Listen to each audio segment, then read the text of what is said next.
All right, we're live on the air. Chatterbox number 67.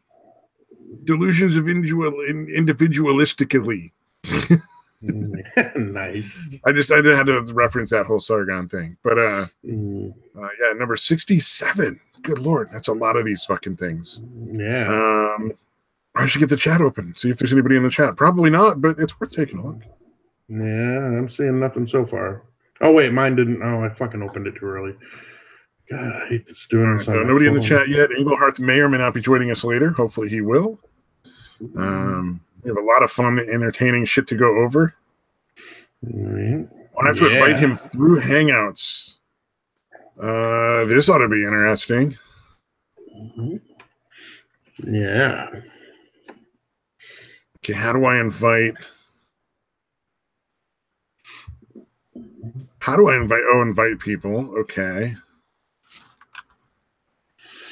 Yeah. Dead air. Dead air is always good for the one. Yeah, I know. I'm trying to figure out how to do this. You got to fill in for me, man. God damn it. I'm going to have to go to my fucking go-to list, dude. Figure if there's anything, that I can bullshit about myself.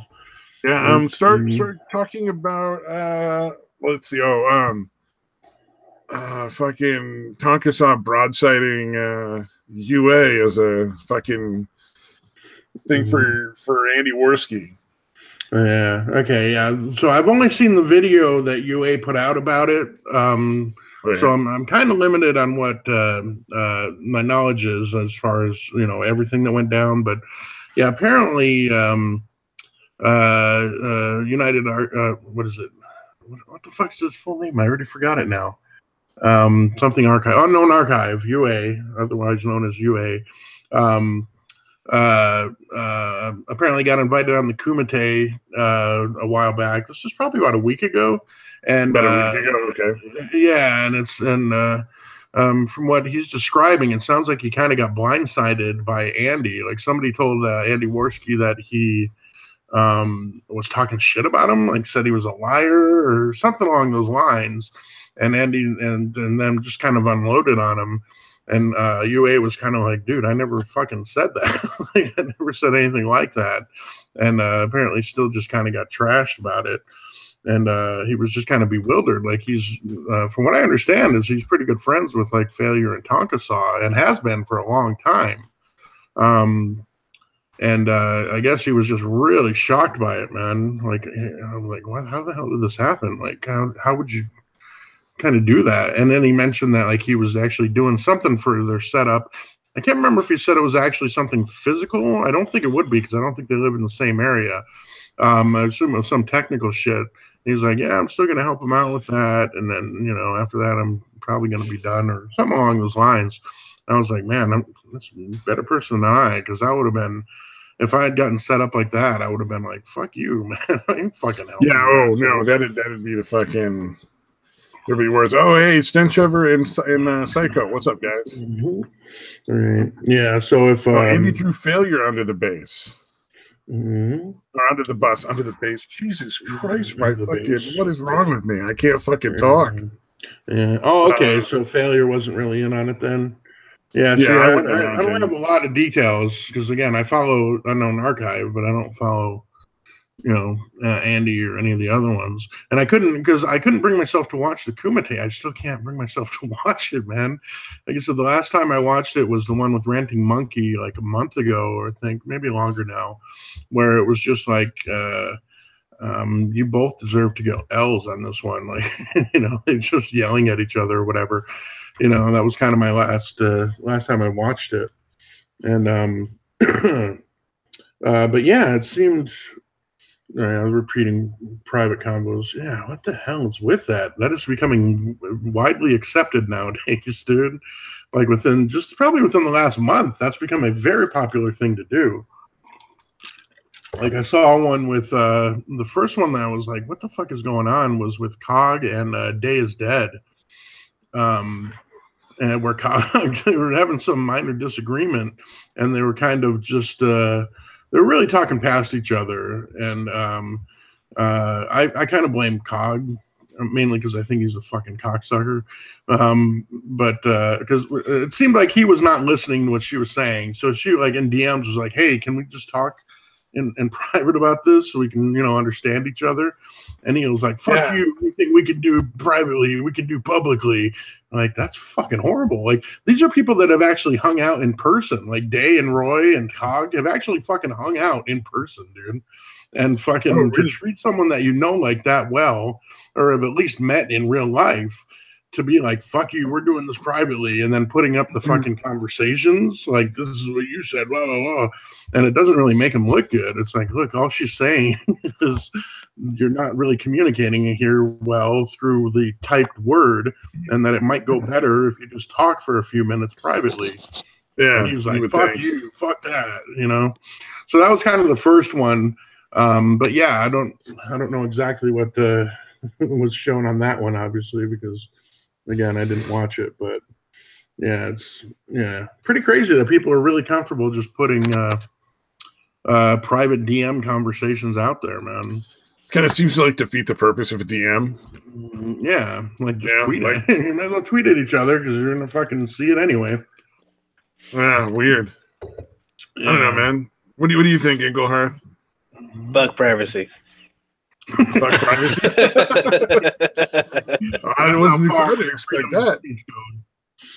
Yeah, total transparency for everyone. Yeah, everyone knows everything. Psycho. I think I agree with Psycho. If people are okay with sharing the DMs, if they're like, go ahead and put up the DMs right on, then that's fine. If both people involved are like want it up there. But if he's just like two people talking shit on a third party, or if it's like somebody who wants to like start some shit with some rando, then like that's probably out of line. That's not cool. Yeah, I don't know, man. That's weird. Like, I thought it was interesting. So I don't know. Engelhardt probably didn't catch any of that. He came in right towards the end of that, I think. Mm-hmm. Yeah. I don't keep up on the Kumite, dude. You got to understand, the person who keeps up on the Kumite is actually Day Trois Qua. I don't ever watch it. Even then, I don't watch it. I follow, again, it's always someone else. Like, again, this was because I follow Unknown Archive. Oh, is that what it is? And he was talking about it. But even then, I didn't watch. Again, literally, the last time I watched any of the Kumite was the one with Ranting Monkey, like over a month ago. I think it was. I'm horrible with time, but it's got to be close to a month ago. Yeah. I couldn't, even knowing that, and I probably should have, because I would know what the fuck happened specifically. But I kind of trust Unknown Archive's take because he seems like a pretty honest guy. Although Stencher, if you could, man, if you don't mind, if you have a quick synopsis of exactly what Andy's issue was with UA. What he was accused of. Was it I thought he said something that UA had called him a liar, told somebody that Andy was a liar or something along those lines. Stabby has a crush on Tonk. Actually, I don't even follow Tonk on Twitter anymore. Yeah, I think I still do, but I never interact, so I rarely get anything from him. Because it is still kind of funny to watch, although even that novelty's kind of wearing off. Yeah, it's did you watch any of what I sent you on the Sargon one about Andy saying that Sargon? Why don't we save that for later? Because Engelhardt hasn't watched it, and we want to have stuff that we can all kind of get in on. Yeah, and I do have something that we're talking about. I have something. Well, and I also have something that's way fucking better than anything we've been going on about. So what? Fucking legit awesome shit right here. What? You're about to blow my mind. So I don't know if anybody here has heard of the Deepfake app. Oh, yes. Yes, so sir, I have. I've heard all the shit about it. Was big on Reddit, and it was pretty fucking weird, man. Mm-hmm.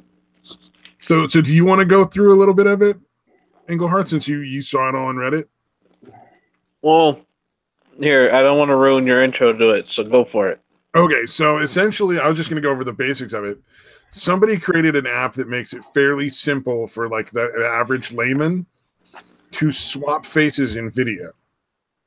So, of course, what immediately occurred was like 99% of it was people putting celebrity faces on porn stars in porn videos. Yeah. And it's modern pretty, technology.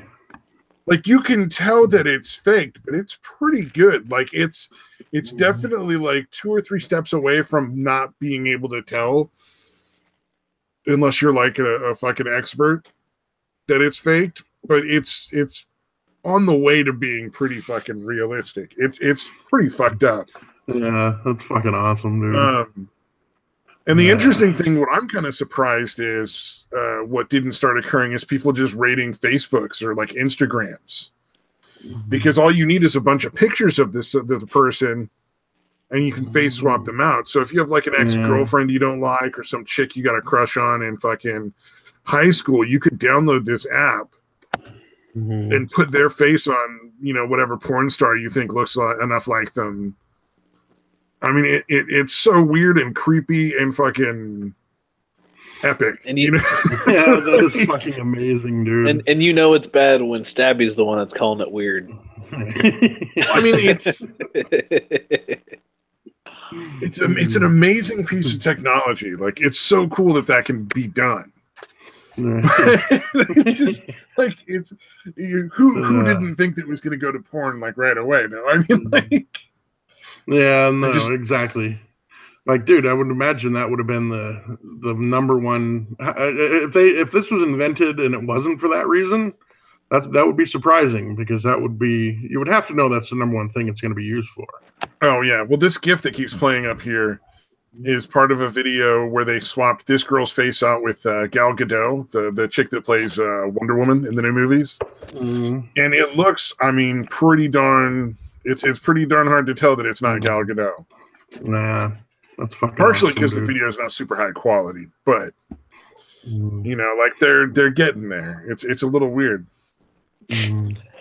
Yeah, no, I'd imagine with it just being fairly recent, it's going to be refined, and it's going to get to the point where celebrities are going to have to come out and make statements about it not being them.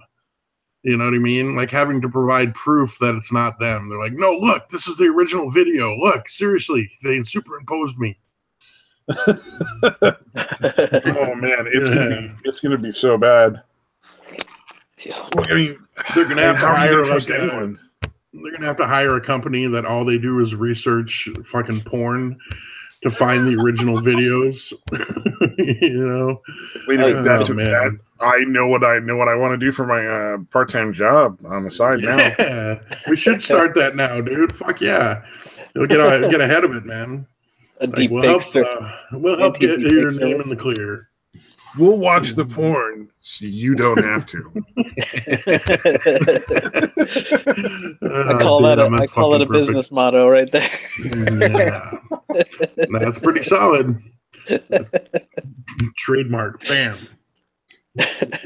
Oh God. Well, and it kind of fits what you were talking about with VR style or augmented reality style glasses and like sex dolls being the future of like sex robots. Yeah. So instead of having to pick what one looks like, you just get like a generic looking doll, and then maybe you use a modified version of this particular app, and then that's what you can look at. So it overlays your favorite like celebrity or this girl that you really like over the sex doll or sex robot thing or whatever, and you could fuck that instead. Yeah, I'm telling you, that man, would be like a whole new level. That technology is going to get here pretty quick, man. If it takes longer than a decade, I would be surprised, dude. Yeah, oh, Psycho, you're definitely hired, man. You're in.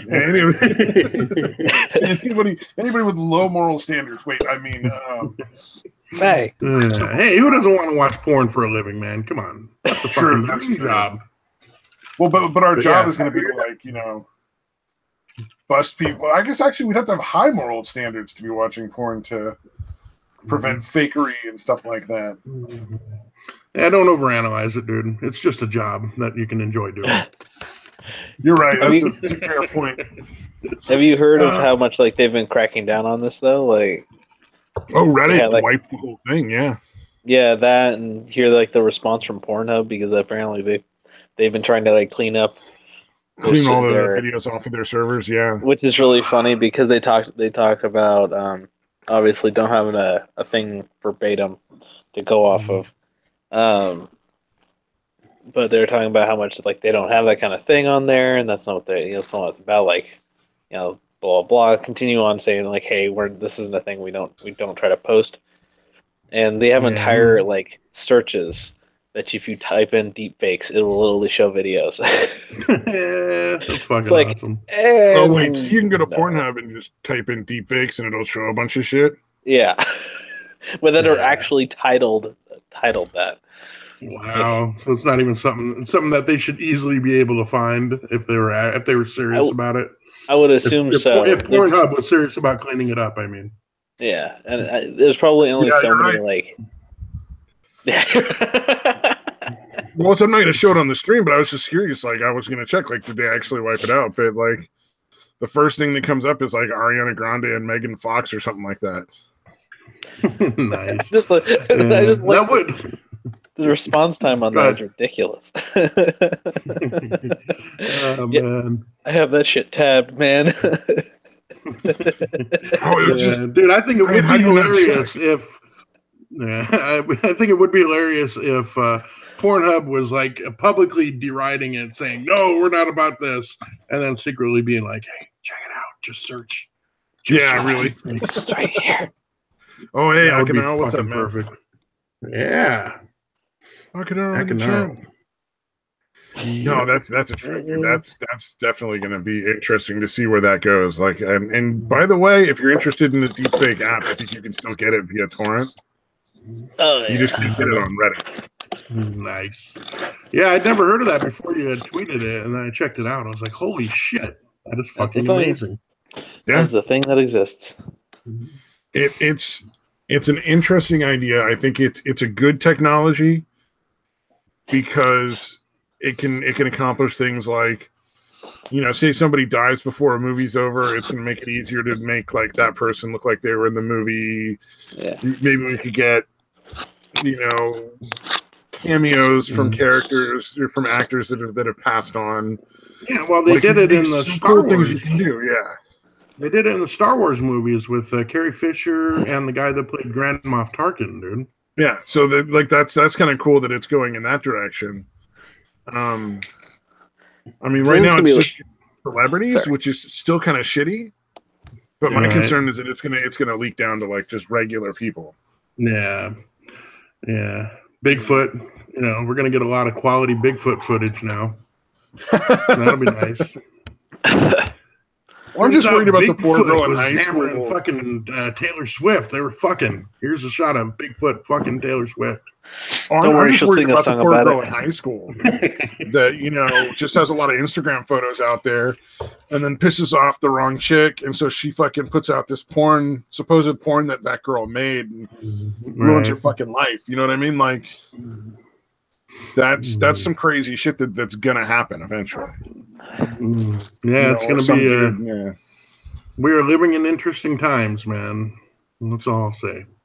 Yeah, exactly. And they're about porn is acting too. That's crazy. A fair point, Psycho. I can't argue with that. Porn is. Yeah, that's true. Oh my god! Can't wait for that. That's good acting skills. I mean, I wonder if that'll eventually be like a libel or slander suit. I'm not sure which that would come under. I assume libel, similar to like written lies about somebody to damage their reputation. Yeah, well, what I was thinking is DMCA shit, but I mean, you got to admit that definitely would have to qualify as being transformative in nature.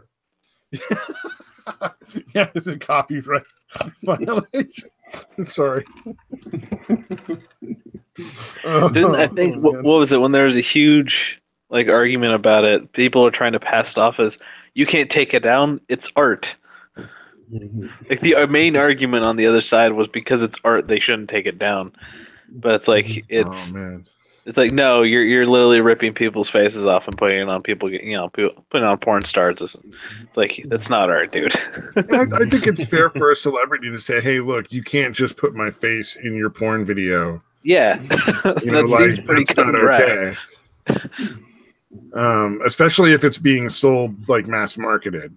Oh yeah, if someone else is making money off of it, for sure, that's not not good a thing to do. But you're never going to be able to go after like every person who does it in their own, like on their own computer in the privacy of their home offline.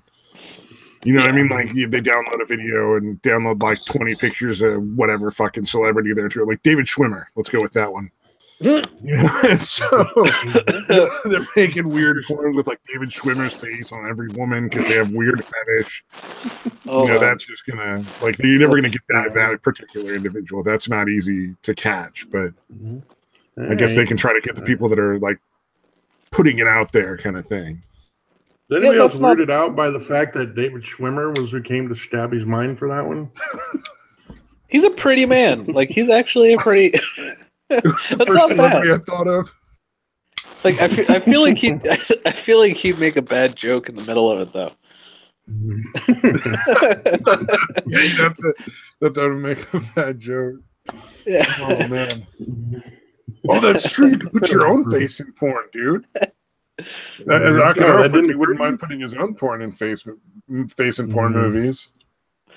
Yeah. You could really make like a custom fucking video of like, we'll go with another person from Friends, Courtney Cox. Like, you could make your face on the dude and her face on the chick, and it'd be like you banging Courtney Cox in a video.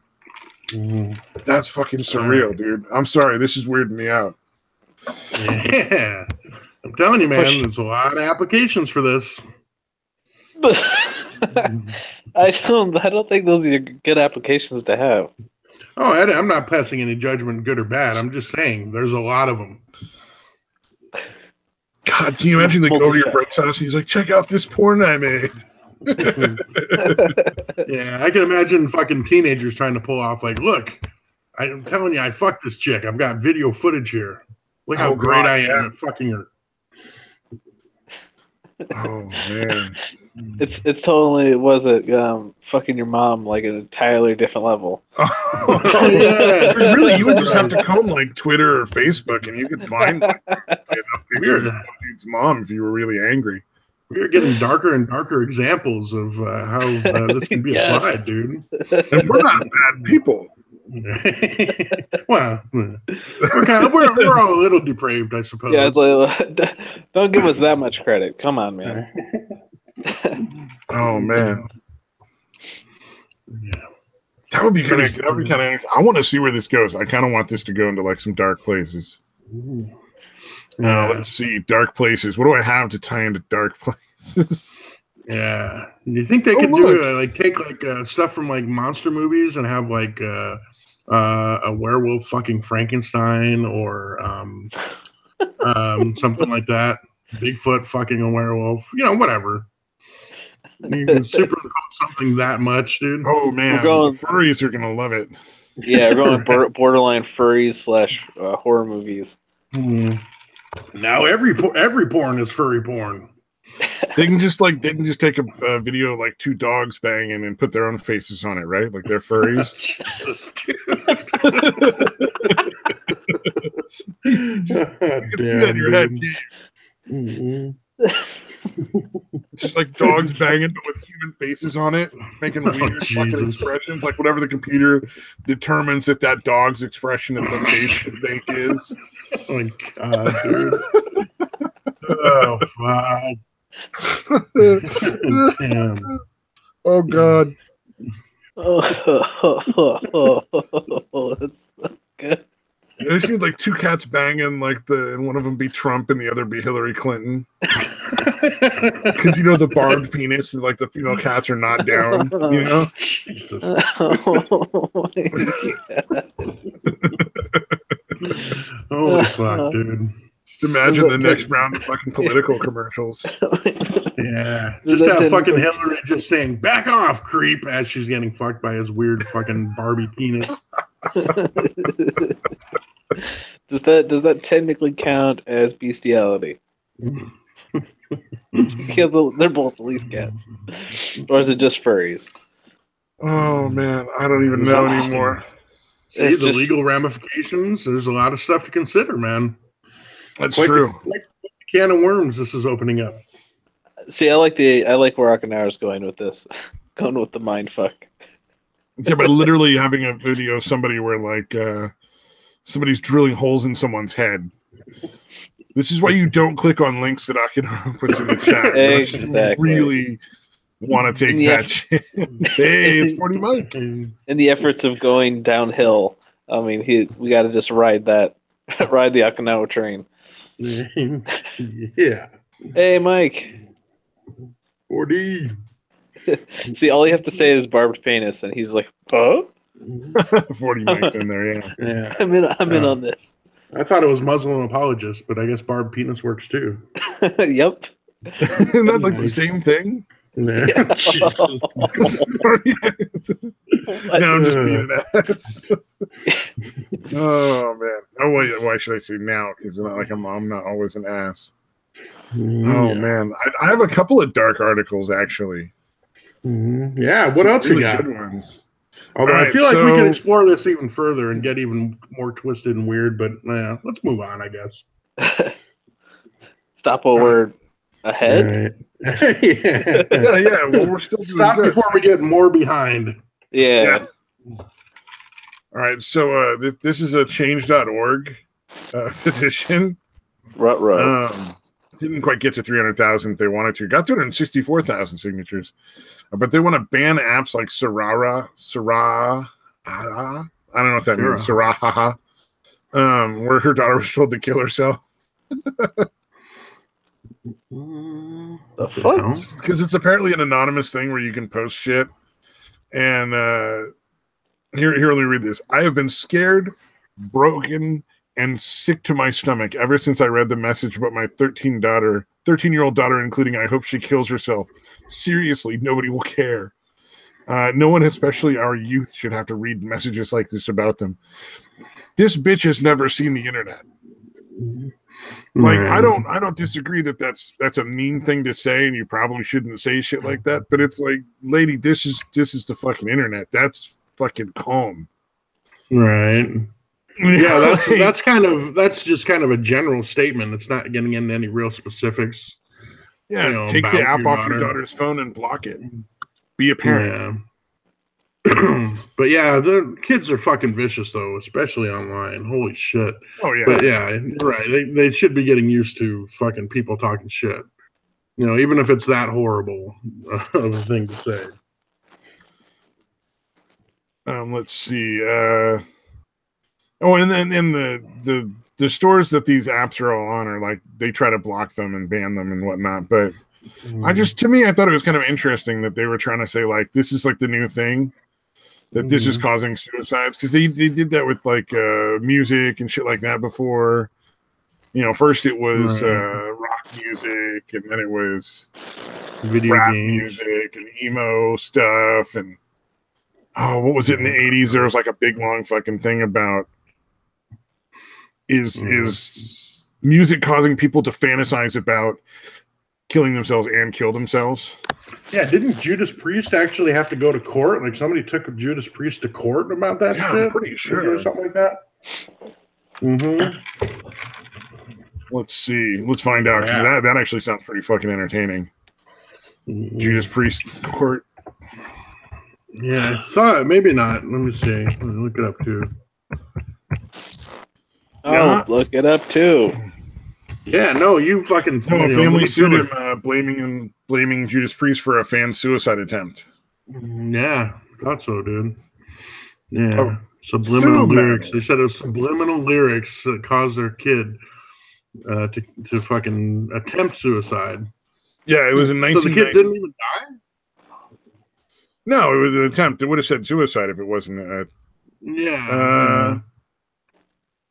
it's subliminal, so even the killed themselves. So it looks like there's multiple cases here. A pair of men shot themselves back in 85, it looks like. Yeah, okay, there's that one. And then the one in 1990. Yeah, a couple times apparently. Holy shit. Well, Judas Priest is a really good band, man. I mean, 5 years, they managed to take out 2 people. That is influential. That qualifies as influential, right? I mean, Jesus Absolutely. Christ. So is he directly singing about you needing to kill yourself, or is is this some like extraordinarily angsty shit? Yeah, no, one of them says subliminal lyrics. That it was supposed to be supposedly subliminal lyrics made their kid try to kill themselves. So I don't. Yeah, I mean Judas Priest is going to be pretty twisted. You know, it's definitely not going to. It's not the. Let's say Judas Priest and Taylor Swift would not be in the same musical genre. Yeah. There's a little bit of separation there. Oh yeah, for sure. Although Taylor Swift's music will probably make me want to kill myself before. I thought you were going to go that route. Right. I was going to say, Engelhardt, are you using the mic? No, did it work? I haven't set it. I haven't set it up for my computer yet. I was just curious. I'm going through my phone currently. Wow! Recording you guys. Can we mention Akinaro's idea for an app? I think that's fucking awesome, dude. Oh, get chicks to pee on their camera to see if they're pregnant. Get chicks to piss on their phone, dude. That's fucking hilarious. There you go. Here's the app. All you got to do is pee on your phone, and we'll be able to tell you if they're pregnant. That is fucking brilliant, dude. There would be a lot of phones going back to fucking the iPod store. Right. Or the iPhones, or what is it? Apple? So I forget. There's like the computer company and the phone company split, right? Because there's like Apple and Macintosh, right? Like Mac is the computers, but Apple is like the iPod and the phones. Yeah, Apple. Yeah, it's definitely the Apple store for the iPods and the iPhones and all that shit. You can still get like everything there though. But I think mainly the phones you still like if you go to a provider. Yeah. Oh, okay. Maybe it's something like that then. Okay. But you can still like get phones. I think you can still get phones at an Apple store. Yeah, they definitely still sell the phones there. Yeah. So. But yeah, they definitely don't sell the service, or they didn't last time I checked. Like they don't sell Verizon or AT&T or no. You have to go. You have to go to those particular ones. So if you like fuck your phone up or something happens to it, you can take care of it there. And I don't even have an iPhone, so this is all just out of secondhand. Yeah, I would never buy an iPhone. I can't imagine. I've never had one either. I kind of hate Apple. It's not that they're bad; it's just that they're so exclusive. You can't fucking do anything with them. If you have a bunch of other like iPad, iPod shit, then it's a little more useful because then you can just link all that shit together. I think if we were gonna make a lot of YouTube videos, from what I understand, the Apple computers have a really good set of video editing software and are really good for it. What are you talking about? Windows Live Movie Maker is like amazing. No, but from what I understand, like the Apple one is way better. Oh Christ! No, I was joking. See, I liked Movie Maker. It works for a free thing to use. Yeah, I had to upgrade. I upgraded my video editing software because Movie Maker doesn't work on Windows 10 because Windows 10 just randomly decides what programs you are and aren't allowed to put on your computer. Nice. And will remove them if it doesn't like them. Wow, I'm really happy I didn't upgrade then. Yeah, no, so it turns out every time you upgrade, if you upgrade and then it's decided that some programs are no longer supported by Windows, it will just remove them from your computer. Nice. Not let you decide how to figure out how to make it work because compatibility mode doesn't apparently exist anymore. Which it still does. It is on Windows 10. You can still run things in compatibility mode, which is the entire reason why you should never just remove shit from people's computers. Yeah, that is pretty fucked up, dude. You must cleanse the windows, purge the filth. Yeah, no. If I hadn't just bought the computer, I'm a little. So far, it's working, but I'm sorely tempted to just wipe the computer and put Linux on it. Hey, if you can work Linux, do it, man. Oh, I was talking about Sony Vegas. That's exactly what I got for editing software. Yeah, that's one I've heard a lot of people use. Yeah. Yeah, I don't think it's actually Vegas, but it is the same company, and it's Movie Maker or Movie Studios Platinum.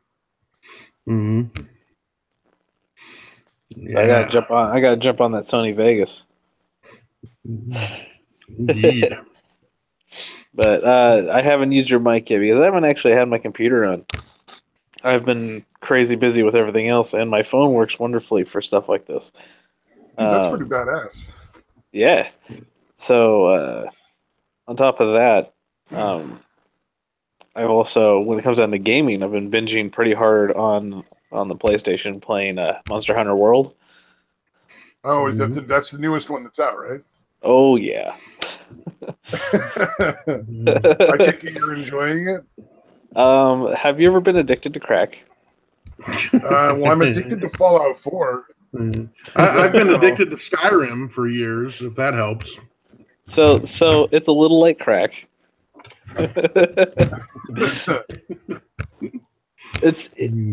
It's simple and yet there's like a lot of customization to it. And so there's some part of the concept of doing it. It's like what you have to do is pretty easy to gather. Go find monsters, go kill monsters. Pretty easy concept. Everybody has a unique kind of weapon, and each do like really neat little things. If you could be like big shield wearing lance guy or giant sword, hammer, blah blah blah. Well, that's kind of a lot of different classes. Nice. Yeah. And as you kill monsters and harvest them, or capture monsters and still harvest them, you can use that material to build weapons and armor. Ooh, that actually sounds kind of fun. Yeah, so pretty cool. And you can't take a lot of them on. Yeah, that's why I like the PS4 version right now. It's only on PS4 right now, but it'll be on PC hopefully late in the year. But I've lost track of how many hours I've probably played this game, and already got halfway through it. Story mode's a little short if you're just like hammer through the story mode. At least so far, it feels like you're blowing through a lot of it. But overall, it's a blast, and it's one of those things that it's a blast to play with other people. Nice. Like this is definitely like the multiplayer or the playing with others, even randos, is still like relatively easy. You don't have to have your buddies play with you to make it that much better. Oh, interesting. Like even if they suck, you can still have a good time if you're it's more if they're random.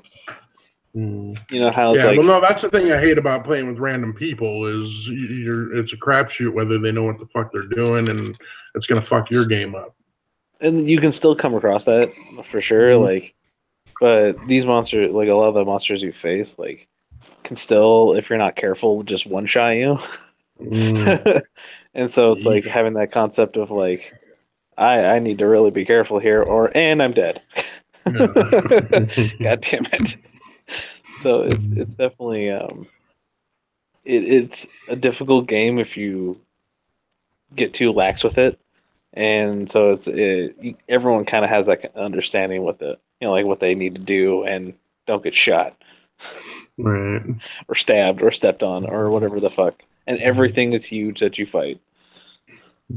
Nice. So dude, I have a fucking issue with like the PS4 we got. I got it like I don't know 4 years ago, whatever.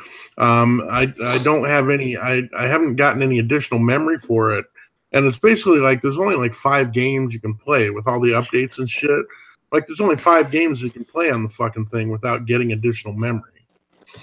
Because there's so much shit on there, and the updates are so fucking huge. So I need to get additional memory before I can play anything new now.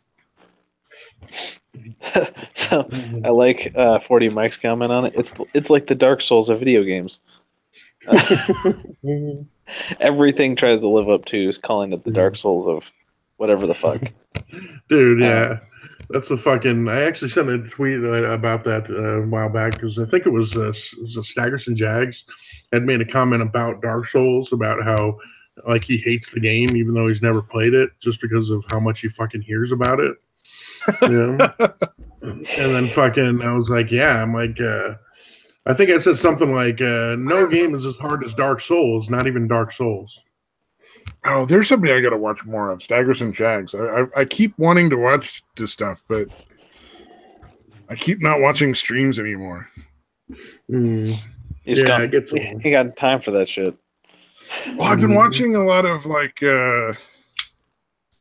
fucking, I guess ADD videos would be the best way. Like just little clips of funny shit all strung together for like a half hour. So you get like a 5-second joke essentially. Every 5 seconds, it's like a new little clip of something funny happening. So that's been kind of like my thing. That, and I also watch a lot of prepper stuff, but that's different. That's why I have a knife instead of a fidget spinner to play with. As I can hear the clicking in the background. Oh, whoops! I'll put it down. I wasn't even playing with my knife, actually. My bad. Okay, whatever the clicking sound was. Quit fidgeting and spinning over there, god damn it. Have either of you guys done VR chat yet? I have not. Damn it, you don't have to have virtual reality to play it, though. So, you can just play like in desktop. And it is the best game ever. I downloaded it. Really am enjoying that game a lot. You get to just go around and just troll the fuck out of everybody all the time. Or just have like random fun conversations with total strangers. It looks fun. I've seen your videos on it. I've seen other videos on it. The ubiquitousness of Ugandan Knuckles seems interesting. That meme pretty much died now. That doesn't happen anymore. Right on, dude. Because that's bullshit. I saw that a week ago. Oh God, yeah! Please join. We need more people to go. Lately, I've been going as a lolly and asking people for like organs.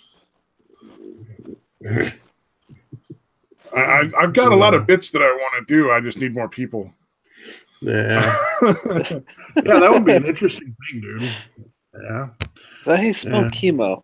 And I pissed off one random YouTuber group. So that's cool. Wait, who did you piss off? Pokelols.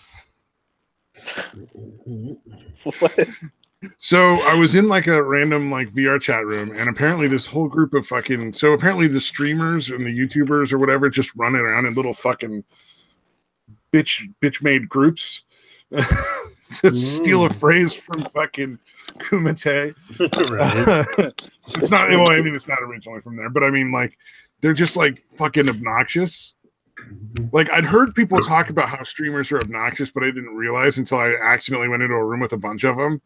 And I was just like, oh my God, these people are fucking ridiculously stupid. It's just obnoxious. So this dude, Pokelols, goes up to some like random girl who's playing the game. And he was all like, hey, are you legal? Not hello. Not hi. This was his opening fucking line, which is like, hey, I'm not some fucking white knight. But if somebody's that fucking dumb, I gotta mock them, right? I mean, how do you not mock them? Yeah, that is pretty creepy, dude. And then he left the room because he got mad because I kept mocking him because apparently I didn't feel like stopping. And then other people started being really snotty to me in the room, and like you could tell like the whole fucking mood of the room was like, this guy's an asshole. And I'm going, you're the asshole. We're that bad with pride. To make sure people are legal. That's not creepy. That's not assholey. I just thought it was such a bizarre opening line. I'm like, you're gonna invite her back to your windowless van for some fucking roofie coladas. I mean, or you have puppies to show her somewhere in the closet. Where does this go next? You know, like, yeah. Are you secretly hoping the answer is no, you little fucking pervert? Look, I'm not some fucking feminist, social justice warrior, but to be fair, that really does imply that the only reason you want to talk to this person is potentially putting your penis inside of them. Mm-hmm. Yeah, no, it's definitely a creepy thing to do, dude. The other way around, like, it'd still be really gross. Mm-hmm. Yeah, and why are you doing that in a virtual game? Like, what the, I don't know. I think he thinks it's funny. Dude's got a big YouTube channel. Like, a lot of people think that shit's funny. So, I probably should have sucked his asshole and tried to be friends or some shit to get more viewers for our channel. That's a great pickup line, bro. My God, you're so fucking alpha. God damn. So what is it like? The YouTuber will be there, and then like does he have like people that are his fans just following him around? No. What happens is like because it's blowing up on YouTube. Like there's probably 6 or 7 major channels that their whole thing is VR chat that are big channels, and dozens of medium-sized channels and smaller channels. Right. So somebody like Pokelals will go around and make a bunch of videos, and then he'll start hanging out with specific people over and over, and then they'll start streaming and making their own videos, and they'll get like, anywhere from like 5 to 20,000 views per video to his like 200,000 views per video. I'm not sure what his size his channel is. I shouldn't say 200,000 views. I don't know if it's that big, but that's roughly the ratio. So like one big, and so they'll end up going around in these little mobs of like 15, 20 people. And they're all super obnoxious. I don't know, man. Like, so it's kind of like stuff like when YouTube started, there was a bunch of annoying fucks, and now it's kind of petered out. But now this one will be a bunch of annoying fucks, and then good people will start to come on and make content. Well, we were aiming for funny, but including the other person in the joke. You know what I mean? Like, because there's a difference between making a joke at someone and making a joke with someone. Right. So you get somebody to play along with you, and then it's a lot of fun. And if somebody's just really obviously not into it, you leave them alone. Right. Unless they're a total douchebag, and then you just fucking block that shit, and you don't ever have to see him again. Yeah. So these people are just fucking the kick sand in the face types. They're just being assholes. Yeah, essentially. Like they go around and just piss people off. We're talking twat waffles. And if I'm the one calling somebody that like an asshole, that's pretty fucking out there, because I am a really obnoxious bastard. So, yeah, but you're usually trying to be funny, like, I mean, and again, like you said, a lot of times you're trying to include people in the shit.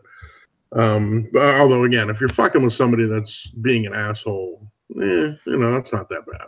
Oh, I was just making fun of him a little bit, but he got all like, all right, I'm going to leave now. And the way he just said it was super like, Jesus,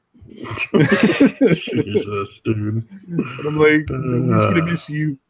But apparently I was wrong, because everybody in that room really liked that dude, and I was a bad person. Well, if he's the more popular one, of course they want it. It's like, no, the reason I'm getting views is because he's here, and I can say he's here. Yeah, no, exactly. That's exactly how it works, dude. So I call that coattailing or a meal ticket? It's so how it works. So it'd be like person A makes like all the really big videos and they're super popular, and then so person like F will be like, such and such person A showed up. Yeah, I mean? So like they can put it in their in the video name or whatever. Yeah, like I saw. Nags is one of the really big ones. I saw Nags or something, or Nags ate one of my bananas or something. Interesting. So that sounds like a deep fakes tab. Nags ate one of my bananas. Bring it back around. But let me point out, Nags genuinely seems like a very nice guy, though. Yeah. He's one of the ones who's like the older brother, father figure kind of to all these characters, these people on there, and they're genuinely like a good natured group, not quite the same as the guy I made fun of. Yeah, so a lot of assholes, some decent people. Yeah,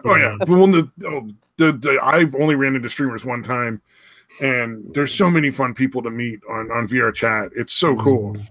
Yeah, I've seen a couple of videos. It seems like a good time, man.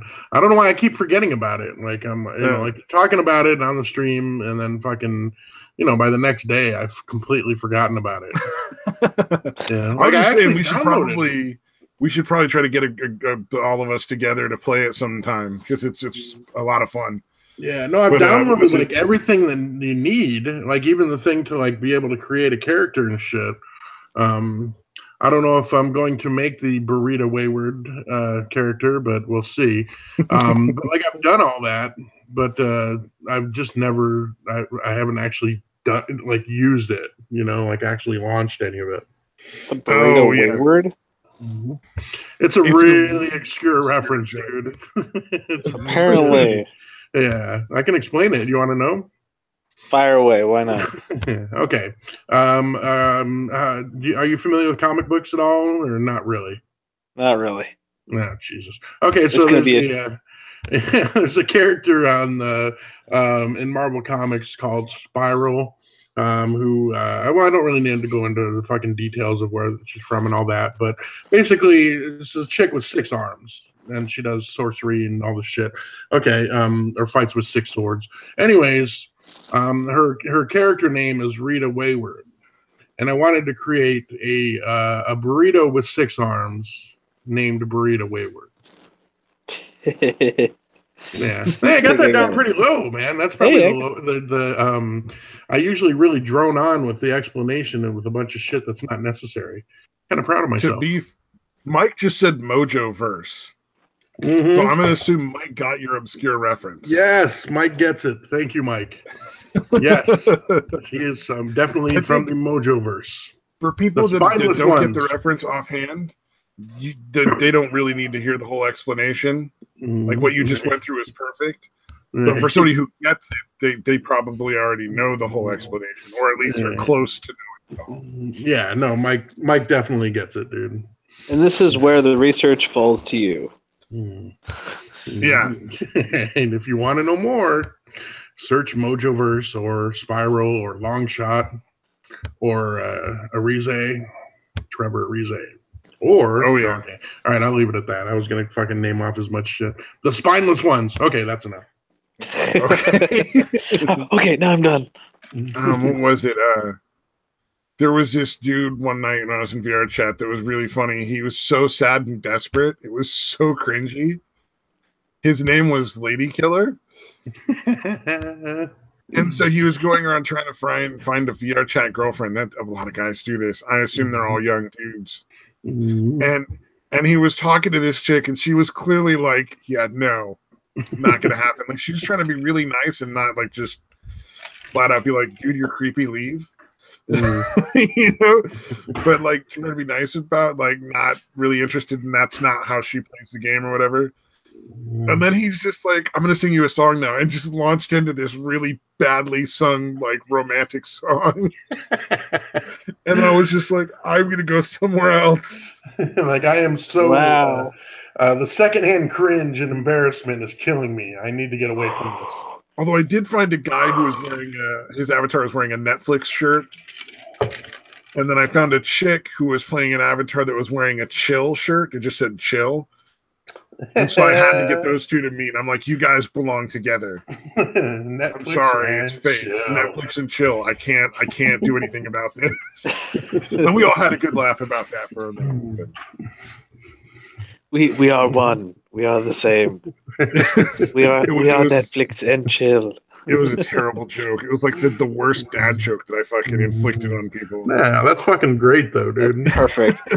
Don't change a thing. Oh man. Oh yeah, I'm a dad. I guess that's why I think it's great, is I'm a fucking dad, I guess. Yeah, there you go. I'm just you, Stabby, however, excuse for not being one that I know of. So here's a little. This is obviously not a real article, but an inclusivity win. Marvel will now have Bruce Banner briefly turn into a Honduran man before transforming into the Hulk.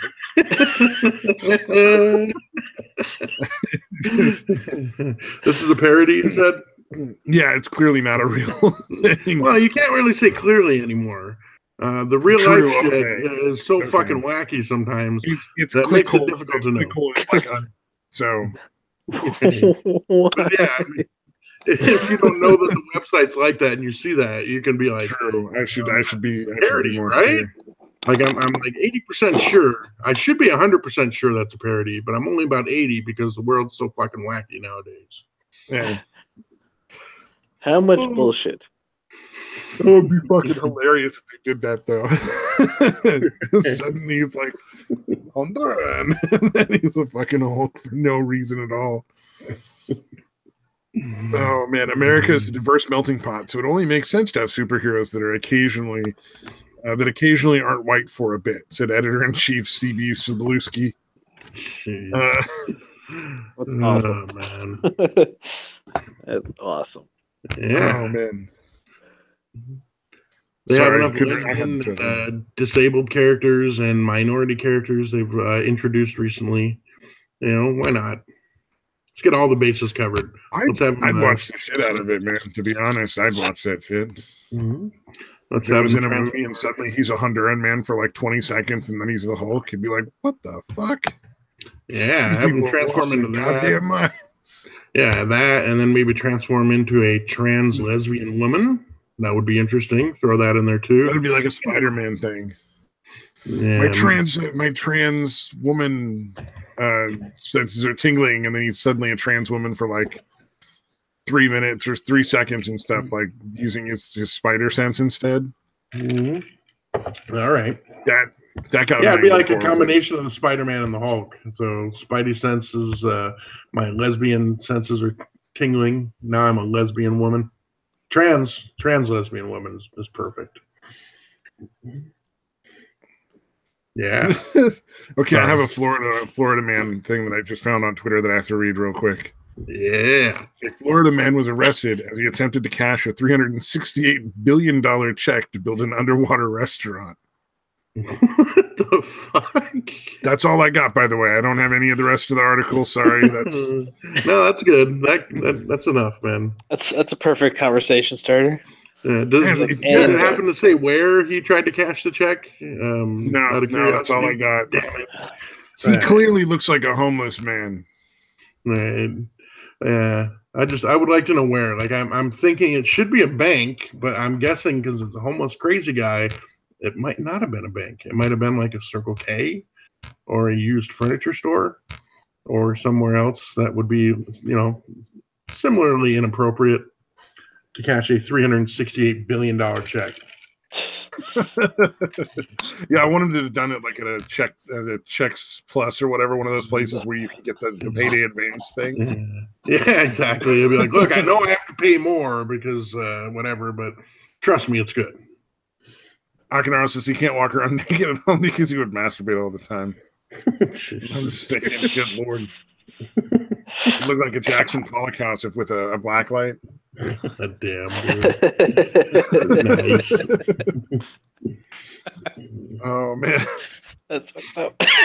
This is pretty messed up. Yeah. Dude, I'm just imagining. Oh, go ahead, man. So how big was the check? 368 billion. So I'm imagining how many zeros you're putting on that check to cash it. 9, right? But you're sitting there like, okay, maybe I wonder if you're the person writing that check going like, no. There's not enough zeros on here. Hold on. I still think I could add more and get away with it. I'm gonna write as small as possible and see how many zeros I can fit in the box. That sounds reasonable. I wanted to be like Dr. Evil when he did it. $368 billion. Yeah. I'd love to hear the guy explain it. He'd be like, "Look, man, I thought it would be suspicious if it was a round number like 100 million or 500 million. So that's why I went with 368 billion because that's not as suspicious." Yeah. $368 billion doesn't sound suspicious at all. Mm-hmm. Yeah. Well, I mean, if it was like 350 billion or 400 billion, you might think he was putting you on. Mm-hmm. But 368 is a much more specific number. Yeah, much more credible number. Oh, yeah, absolutely. Yeah, that means he's done the legwork and figured out exactly how much he needs for that underwater. What'd you say it was? An underwater restaurant? Underwater restaurant, yeah. Yeah. No, now I want to know if I can build one of those in Fallout 4. Let's see. You have an underwater restaurant, and then you serve vegan food. Yeah, it's all fucking seaweed. Yeah, no seafood at all, dude. Exactly. Other than, again, like you said, seaweed. It's all kelp and seaweed. And you have to fight the fish for it. Like the fish are swimming around. They might eat some of your lunch. You just gotta chow down. Yeah. Wait, I keep forgetting. Vegan is the one that really you can't eat meat. Mm-hmm. Well, vegetarian you can't eat meat, but you can eat eggs and like drink milk. Okay. And you can eat fish usually with vegetarianism. Veganism, you can't eat anything that's an animal product. Yeah. Okay. So neither the animal. So you can't even have like honey, beeswax, things that don't actually harm bees at all. You still can't have them. Nothing like eggs, no milk, anything that an animal like gelatin you wouldn't be able to have because that's horse hooves. That's all right. You got tapioca. Tapioca's still available. Yeah, I'm trying to think. Like it's pretty messed up because yeast. You can't use anything with yeast. No, wait, maybe you can. I don't know. Maybe you can. I don't know if they consider that like an animal product. It's tough to tell, man. People have all these weird fucking rules that are just random. This is why we're not vegan. Well, I mean, it's like all the people that are like, I'm allergic to wheat products. Do you have celiac disease? No. Then you're not fucking allergic to them. Because if you were allergic, you would have celiac because that's what that fucking means. Like, oh, God, drives me nuts. I think I have friends that have celiac disease, you know? It's like, yeah. It's a genuinely very fucking annoying disease. I bet, dude. All right. Well, I mean, Engelhardt, you had all those weird like intestinal issues that were going on. It's sort of like that, except whenever they eat gluten. Oh yeah. They're just like they're fucking out for the day. Unless, but my shit's 24/7. Yeah, yours is worse substantially. They just get like a taste of that every time they eat gluten for like 1 or 2 days. That sucks. It's no bueno. So it's very frustrating when you actually have that to be like, all these people be like, oh, wheat makes me bloaty. Like, fuck you, motherfucker. Like, yeast should be okay. Yeast is a fungus, dude. Oh, yeast is a fungus? Okay, organism, a microorganism. It's a eukaryotic as opposed to the prokaryotic. Yeah, well, because I wanted to make some fucking sauerkraut, but I didn't want to feel bad about it. Mm-hmm. Cool. Oh my god, I had a bad joke lined up. Okay. Oh, here we go.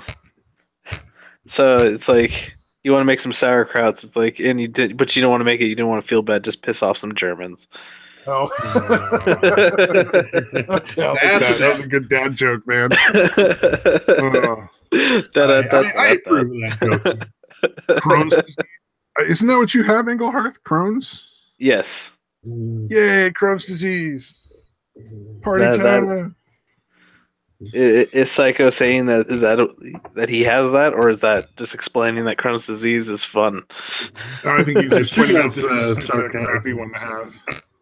Yes, it is. It is a very shitty thing to have. And is that in a literal sense? But ha. Oh man. Yeesh. I know I've explained it on the I guess previous podcasts, so I don't have to go into it too much, really. Yeah, I'm Googling, especially since Google's a thing. Google's a thing. Google's a thing. Oh man, I just forgot. Damn it. Wow. Never mind. Shit. Go on without me. Keep going. Anywhere along the GI tract? Holy shit, that's fucking horrible, dude. Yeah. So, okay. Well, I'll just bare bones it. Essentially, or I guess a very rough, undetailed explanation. I guess that's the same thing. Your large intestine doesn't work the way it should, and the mirror just like you existing and using it, and so eating or drinking anything causes it to be inflamed. Yeesh. And at least in my situation, the thing is that the thing is that it affects everybody a little differently. With mine in particular, it comes with rapid weight loss, exhaustion, and the fact that I don't absorb nutrients the same way as everybody else. So this rapid weight loss, is Crohn's catchable? No, just kidding. Sorry, that was a terrible joke. That's I get that. I definitely got that one a lot. and understandable, but the fact is it's because you don't absorb anything, or as you don't absorb stuff as fast, and so you don't hold on to it. No, I was making that as like an ironic thing because I know you fucking heard that probably 100 fucking times. Oh yeah, I was like, I would say that because I know he's heard it so many fucking times already. 100 million. Yeah, a bunch of people like, ooh, sign me up for that. Yeah, that sounds great. Sounds fucking awful is what it sounds like. Exactly. Like when I worked at the tire shop and people be like, my car needs to be retired. Oh, man. You're not the first person to make that joke, buddy. I've never heard that one, sir. That is hilarious. I'm laughing on the inside. It sounds similar to diverticulitis. My grandma had diverticulitis, which is a thing where what is it? Any kind of like small seeds, so like like strawberry seeds or raspberry seeds would fuck her intestines all up real bad, and she'd just be like miserable for days. That's weird. Something about her intestines not being able to process them right. Yeah, that would happen. Like some leafy greens, they don't process really well. Tomatoes. I can't different like whole tomato. Oh, whole tomatoes, but you can do pizza? Yeah. Oh, well, that's good. So like ketchup or tomato sauce would be okay, but just not the whole tomatoes. Anything in excess like that messes with me, but like I can have it. It's just like if I have like I take it off my burger pretty much. Right. Yeah. And Psycho's right. It's like not being able to process fibers or and starches. Like fiber is kind of like really important, and so we always I have to eat double the amount that the daily person has to eat. Oh wow! Just wouldn't you just be better off just drinking like one of those fiber drinks? Yes. Yeah, it might. That stuff can get crazy expensive, but. Oh really? It's a lot of the stuff like, but I mean, unless there's something like something I haven't found, which is entirely possible. I found my routine and it seems to work.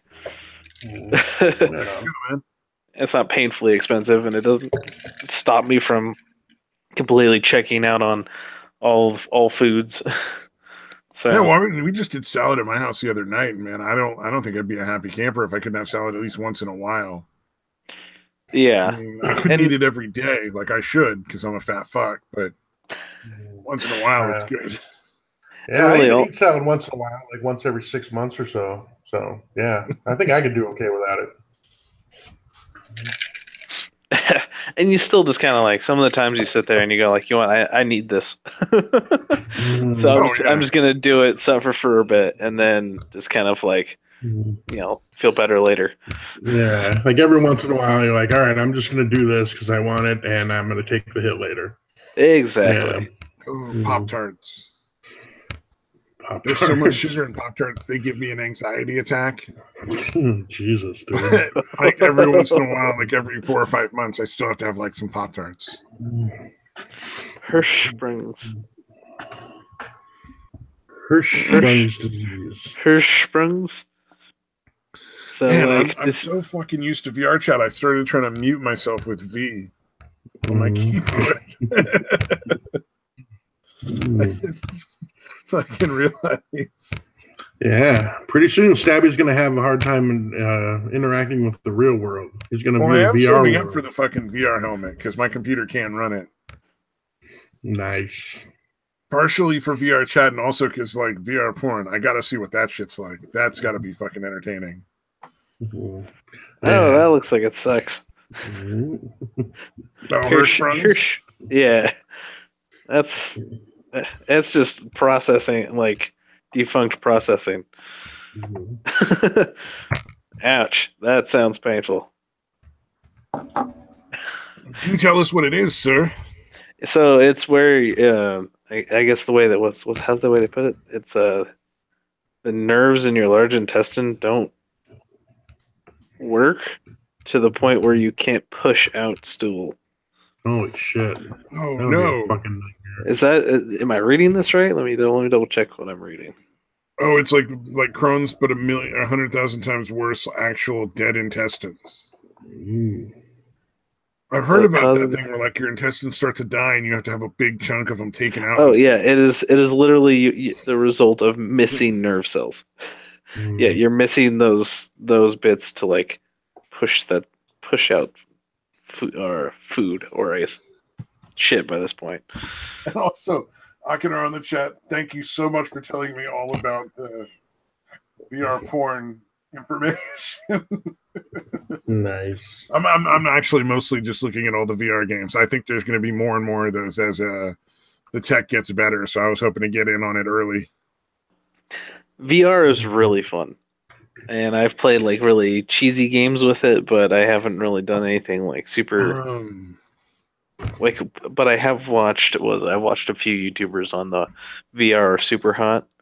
Yeah. Oh, yeah. Well, I think Fallout 4 for like $50 or $60, you can get the VR version of it. And I definitely want to do that. That sounds awesome. Even though it's a Bethesda game, and I'll play about 25% of the time and be fixing it the other 75% of the time. So, awesome. Because that's how I find the game to work. Yeah. So much fun, but like, oh my god, so broken in so many ways. Yeah, that is a trademark of the Bethesda games. Just fucking amazing, and then also some game-breaking bugs. I wish I could stop buying them, but they're so fucking fun. Yeah. Well, I think unfortunately for me, I didn't play. I put off playing Skyrim for a very long time. Like, I could never get into it because it takes a bit to get going, you know. So I never really did until I saw my son playing it, and he was he stuck with it. He has more of an attention span than his father apparently, and fucking saw the shit he was getting into. I'm like, oh shit, that looks pretty cool, you know. And so by the time I started playing, most of the main fucking game breaking bugs are patched. Oh yeah, so I didn't know a whole lot of that. Fallout 4 has been out for a couple of years, and it's still not patched. There's still a bunch of game breaking bugs. I've had to use console commands a couple of times to just finish things because I couldn't do it in the game. Yeah, well, at least you got that. You don't have that on the fucking. That used to fucking bug the hell out of me, dude. When I would try, because I was playing like Skyrim on the 360, and I would try to find something, and they'd be like, "Hey, just do this console command." I'm like, "You fucking asshole! Not everyone's playing on a PC." PC Master Race, yo. Right. No, dude, what was it? Oh, fucking come back, brain. No, back. Come to us. The thought left. The thought, it flew away like a little birdie in the air. To me. Tweet, motherfucker. Oh, there was a funny glitch. I fucked up and I made, so there's this section of an amusement park you're in that has like things spraying radiation mist. So essentially it slowly damages you over time and then you fucking die if you don't keep taking like a certain kind of potion, essentially. Well, each of these little sections of this park you would clear out and then you would tell like a group of raiders if that was their new section, right? So I cleared it out. I didn't realize that I hadn't fucking managed to shut them off correctly. And so these raiders came in and took over and just fucking walked around dying. Just staying in the irradiated area. And because of the way the computer, the way the game is set up, they would just keep replacing the dead members with new members to die. Damn. So by the time I, turned on all of them to kill all the raiders off, like I just went through this like fucking just slaughterhouse of fucking dead raiders in this fucking radiated irradiating section of this amusement park. It was kind of fucking gruesome, really. They're just stacked up, basically, just dead bodies everywhere. It wasn't stacked up, but there was a lot more of them than there should have been, and they were already dead. I didn't have to go kill them myself. That's pretty crazy. Fucking cool.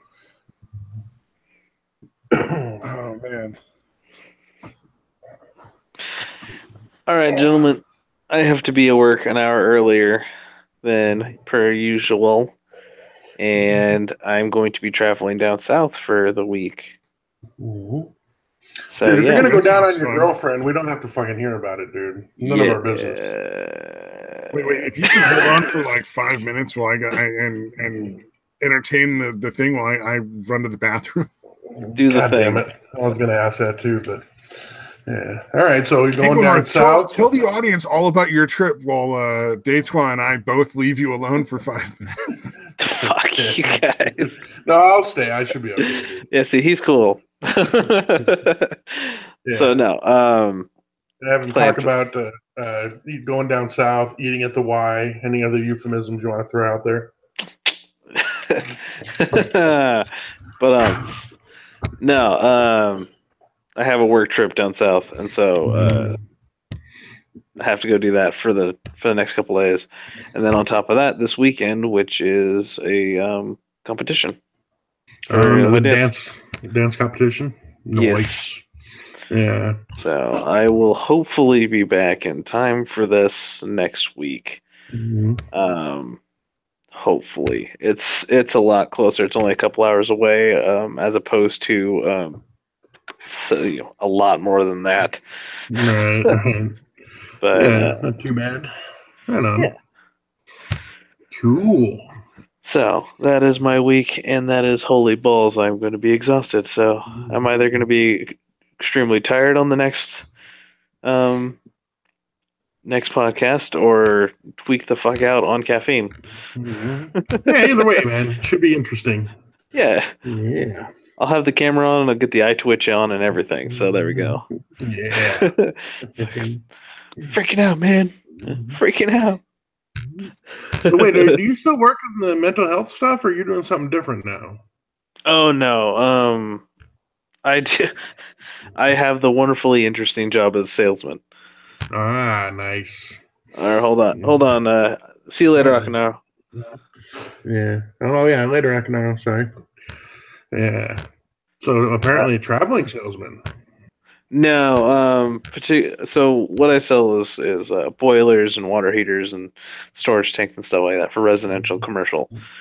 But oh, fun. We have a vendor down south that likes to bring people on and train them, and they're in with their particular product, and so it's good. It's a good learning experience, and so I went last year for one unit, and I'm going this year for another.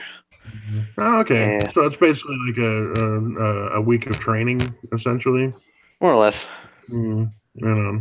So I get to get there, get paid to do it, and perfectly happy. Right on. Yeah. No, I've worked in sales, but mine's been all like just retail, like fucking insurance or fucking wireless is basically all I've done. But I know the game. You know the ups and downs. You know how it works. You gotta work the shaft. I mean, work the system.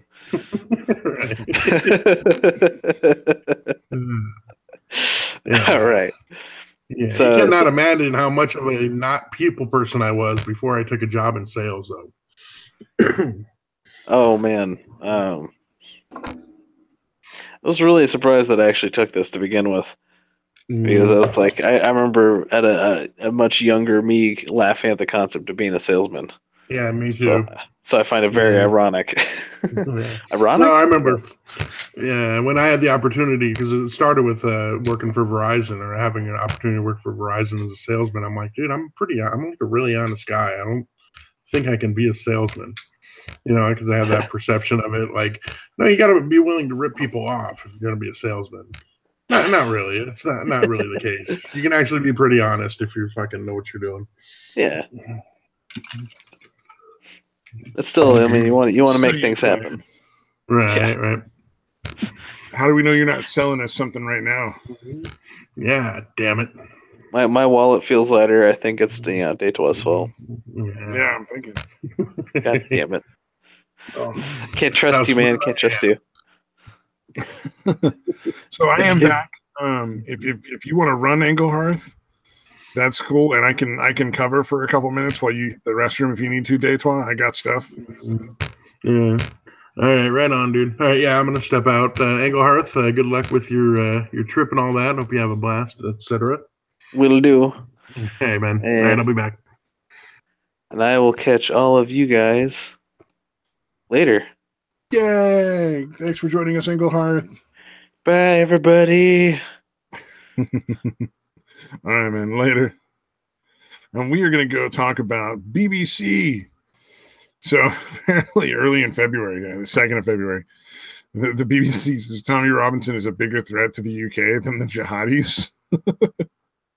So I thought it was just kind of a riot.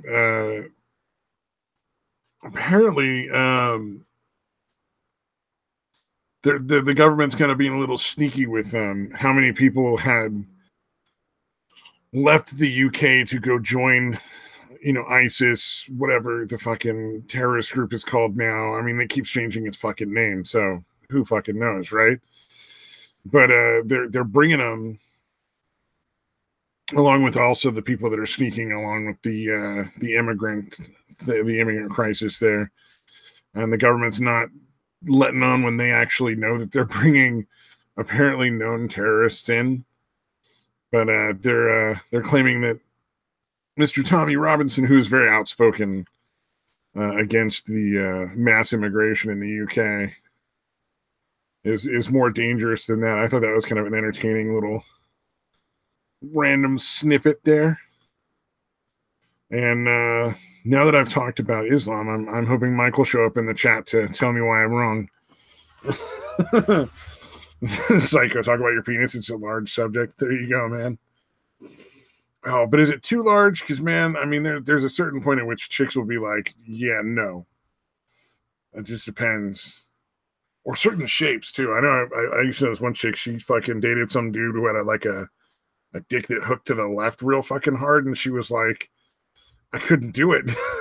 Like, it just fucking, like, it was the right size, but it just hurt because it was like it was stabbing me in the side of the fucking vagina over and over. And that didn't sound terribly entertaining. I don't know. That'd be weird. One wonders if that's a natural thing or if, like, dude broke it at some point and just never fucking said anything and, like, healed fucking crooked or something. If so, that's a badass motherfucker because I don't think I can just sit there and be like, all right, I broke my dick. I'm just going to hope it gets better on its own. Although, if I'm not mistaken, the only way to fix a broken dick is with degloving, which is where they cut the fucking skin off and peel it off and then set everything correctly. And maybe, I think they may put some stitches in to hold it in place and then stitch your skin of your penis back over the internal honeycomb structure that causes you to be erect or flaccid. So that's got to be interesting. I bet that would hurt. I don't know if there's enough Percocet in the fucking world. It's like, I'm not black. It's just good enough. Sorry. Okay. Now we're gonna get a strike for being racist. No. Oh no. Should I find a list of fucking black people who don't have big dicks? I wonder if there's like a list of that. Oh man. Oh, there's an 11-year-old out there that apparently makes us all look dumb, by the way, guys. Let's see here. Show this. They of course, the picture of fucking Einstein. But she scored, I guess it's a perfect score. She got, I believe she got 162. Yeah. Her score of 162 puts her 2 points higher than the likes of Stephen Hawking and Albert Einstein. It's an 11-year-old from the UK. Kashmia Wahi. Which, to be honest, really doesn't speak well for the fucking IQ test. I don't put a lot of fucking points in that. But apparently she stumbled upon the Mensa test while surfing on the web. Decided to test it as a way of proving a point to her parents. And, she figured if she got a good score, she wouldn't have to study.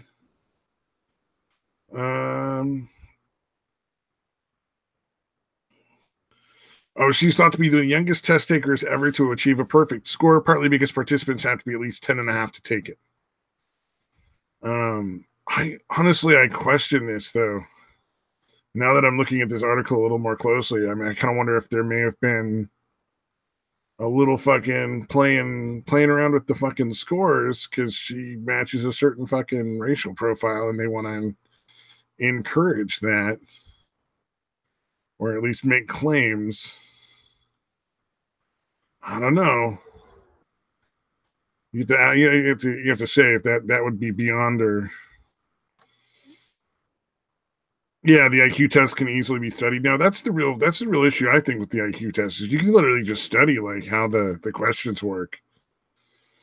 Since every IQ is only 68. I don't fucking know where that would put you, man. What is the IQ range? Oh, here we go. Rankings. Oh wow. No. 68 is you're mentally retarded, man. 80 to 89 is dullness. Oh, this is the most insulting fucking chart ever, dude. Let me fucking screen share this shit. Good God. So, if you get an IQ test of under 70, it's definite feeble-mindedness. 70 to 79 is borderline deficiency. 80 to 89 is dullness. Apparently, that's where you're just real fucking boring. 90 to 109 is normal or average intelligence. 110 to 119 is superior intelligence. Very superior to 120 to 140. And then anybody over 140 is genius or near genius. I'm not sure. Let's see. I'm curious as to where Mensa is, because I remember I took an IQ test a long-ass time ago. I took one for fun with a friend of mine, and that shit was lame. Because it was clear that if you studied a very specific set of like mathematics and English and stuff, you could get like an IQ super fucking high. Oh, Psycho, you have 180 IQ? I'll just take your word. Whichever Andy brings down the average IQ of any live stream. I don't know, man. Andy seems to me like he doesn't put in the work to fucking do any research to really understand the things he's talking about.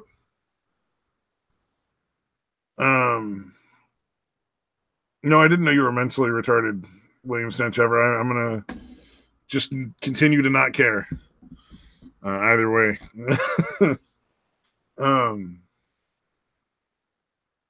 I think he's probably about like an average dude. Like he's probably not super stupid or super fucking smart. He's just fucking. I don't know, man. He just. I don't think he just wants the fucking reward without the work. And he's getting it, so fucking obviously he's doing something right. You know, he's got the big YouTube channel, which is that's what his goal is. So good for him, man. Right on. But my question would be like a lot of times he'll claim to have evidence, but he can't show it. Or like in this recent thing with Baked Alaska, he was showing the conversation with him and Sargon Akkad briefly to prove that Sargon had made all these promises. And like, it didn't say anything like what he was fucking interpreting it as. It was really bizarre. Because he showed it and then, like, I don't know, was fucking proud of it. Like, that proved his point, but it fucking didn't. It didn't make any sense. It was very strange to me. Yeah, what's happening? Well, I don't know. I'm meandering around all these different fucking things. Mm-hmm. We talked about IQ because there was this 11-year-old chick that got the highest score you can get, apparently, which is 162. Psycho says he has like a 180 IQ, but I don't know if that's possible because I don't really know that much about how the IQ test works at this point. I haven't really looked into it in a long time. No, there was a chick that they Marilyn Vos Savant, I think her name was. Hold on, let me look it up. Oh yeah. Yeah, I think that they said that she had a higher IQ than Einstein. Oh yeah. Yeah, hold on. IQ was mostly horse shit. No, but no, I think that Psycho's making a stab at Base Mama. Okay, now I get it. Oh, and that's with you were making fun of the convention thing. Okay, yeah.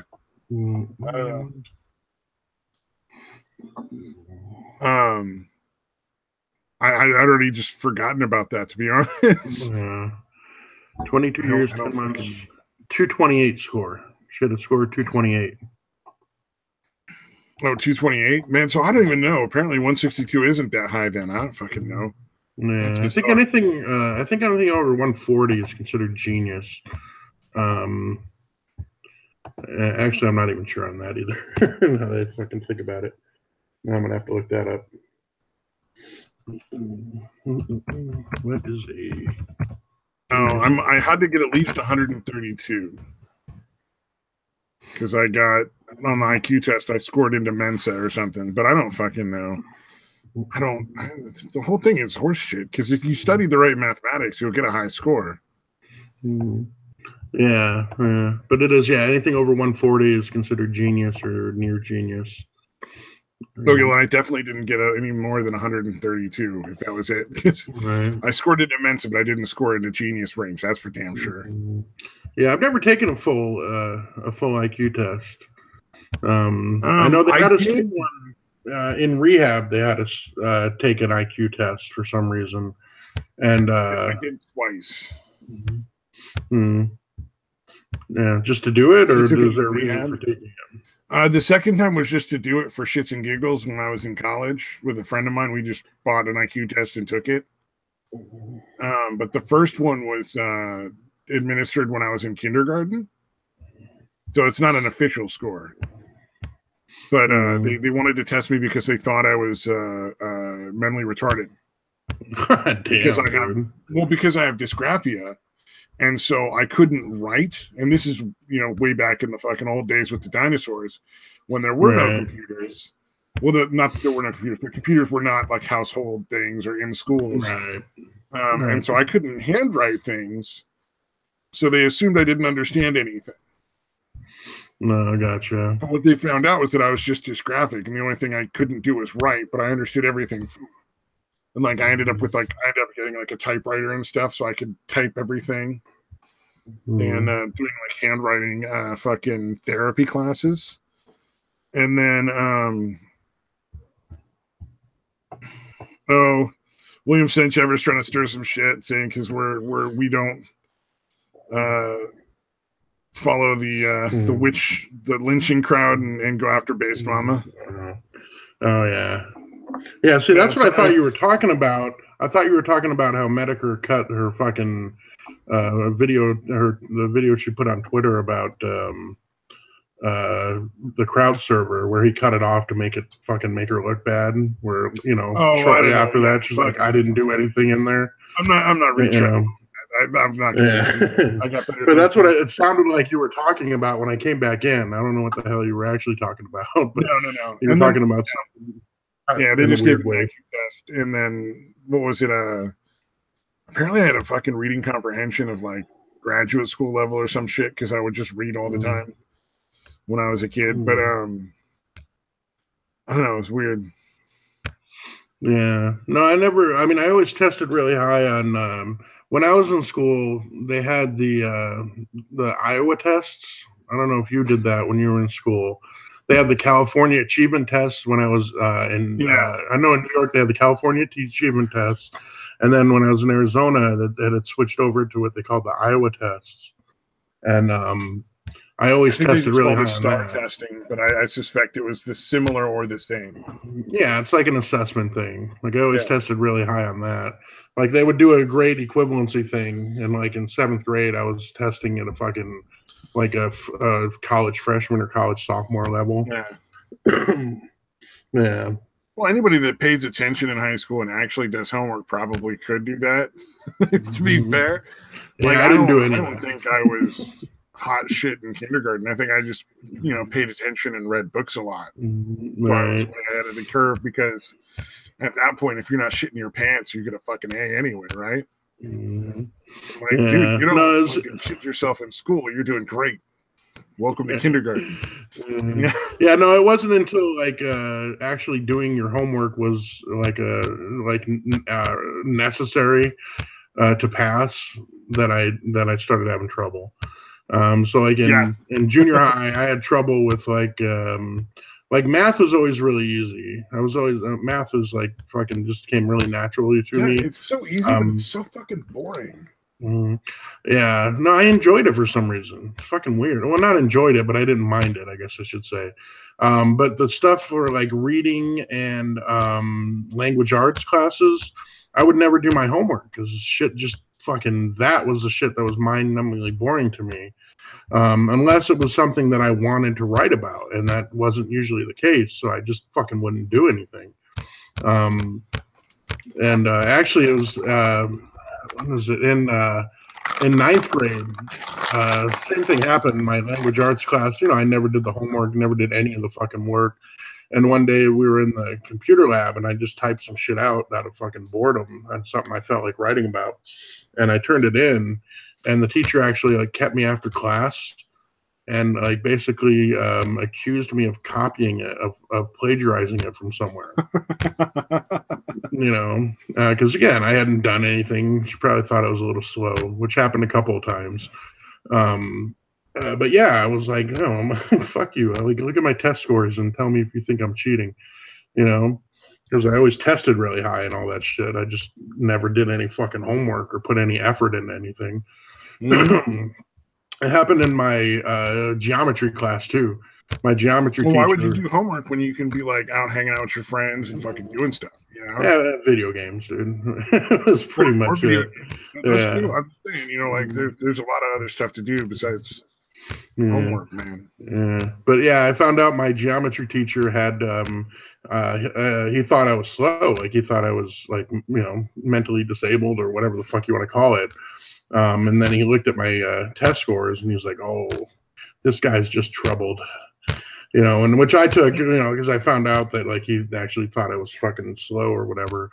I was like, "Fuck you!" So you don't want now you want to fucking help me just because I'm not slow, Like I got mad at it. I got mad at it. Just fucking write you off, like the poor kid's retarded, don't do anything. Yeah. And so, I mean, I should have just fucking been glad somebody was willing to help me. You know what I mean? Like to try to put in some effort to help me. No, but I was a fucking dumbass kid, and I was like, "Fuck you!" Fucking. No, I would have said "fuck you" to him too, man. I would now too. Like, I don't know if I would help the kids that aren't like special. If they're special, you can't help them. Yeah, that is true. I might have had the same attitude, but still, I could have, I made a lot of bad, shitty choices, dude. I was just always fucking, for so long, I just coasted on, just being able to fucking pass without putting any effort into shit. Well, yeah, man. If I read to put in the time, whatever the section is in the book, if I read it once, I'll usually get an A on the test. I just don't recall for that. Yeah. No, I remember I had a friend of mine that, they would be like, "Well, how do you get such good grades on the test?" And I'm like, "Yeah, I don't even study or anything. I just, I pay attention to class and that's it." And, not realizing that, well, that kid didn't have my fucking brain. He needed to study. You know what I mean? Half the fucking challenge of a lot of tests is just the fucking anxiety, man. Yeah, freak the fuck out when they're going to take a test, and I don't understand. Yeah, me neither. I'm like, dude, just take the test. Like, what the fuck is the big deal? I've never been nervous over a fucking test, man. Yeah. Yeah. And I think that was that probably is why a lot of people failed a lot of stuff when I was going through like the junior college and stuff around in town. Right. Yeah. So yeah, as I get older, and spend $50,000 a year when you can go to fucking the junior college and spend like $2,000 a year. Yeah, for at least 2 years. Yeah, but no, as I get older, I kind of knowing how nervous people get taking tests kind of gets me the assumption that I'm really not that smart. I'm kind of smart, but I'm just really world class at taking tests, assessment tests. Yeah. So I mean, being relaxed makes it easier to recall the information that you put in your head in the first place. So that's always been the key as far as I can tell. Yeah. Although nowadays my memory is fucking horrific, dude. So that kind of sucks. But it used to be, photographic almost. Yeah. In fact, I had a what was it? I think it was a world history class or one of those types of classes. Where at the end of the year, like he would bring us up and be like, and kind of tell us like, all right, well, if you get this on the test, you can get any grade from anywhere from here to here, based on how well you do on the final. And he brought mine up and he was like, yeah, you're going to fail, but then I took the test and fucking aced it. And so I learned all the shit. I just, again, never did my homework or did any of that shit, but I got like 98% on the fucking test. So I actually did end up passing. Yeah. Weird. Yeah. Nah, school sucks, man. Fuck it. Yeah. Fuck school. I would take school forever if I could, to be honest. But college level, not like high school. Yeah, that was the thing, man. I dropped out when I was 16 and started going to college. And I was like, this is way fucking easier. This is way fucking easier than high school. Not only is it easier, but like you get to pick a lot of the stuff that you study because you get to do whatever you want to learn about. So like, I went into like psych classes in the junior college and I was like, holy shit, this is so fun. Yeah, I took a year of psych, dude. I took a year of psych and for some reason it never registered that I fucking love that shit and I could probably, I should probably go into that field because I found it fascinating. But for some reason that never clicked in my head. Like, hey, I can actually do something that I find interesting. Yeah, I was a fucking idiot. Okay. Well, you already have a lot of experience with fucking AA stuff, so you can actually follow through and do a lot of stuff in that general field. You'd probably enjoy it if you went back to school, man. Yeah, I probably should, man. But although it takes a while to get, the actual degrees and shit, you need to work 4 years if you just want to be like a counselor. Yeah. If you want to be like an actual MFT, like a marriage family therapist, you'd have to do probably 6. Yeah, I don't know if I'd want to do the depending on how much college you've already done, because like if you've got the gen ed requirements out of the way, it wouldn't be that bad. Yeah, you wouldn't have as much to do. Yeah, I think I was like I think I would still be a sophomore, dude. I'd still qualify as a sophomore. Halfway through sophomore, I think. I can't. It's been too long, dude. I've got almost all the gen ed requirements out of the way. If I wanted to go back and do the JC, because I got my automotive certificate and went a different way, essentially. Sort of, kind of. And I already was working in mental health, so I felt kind of burned out.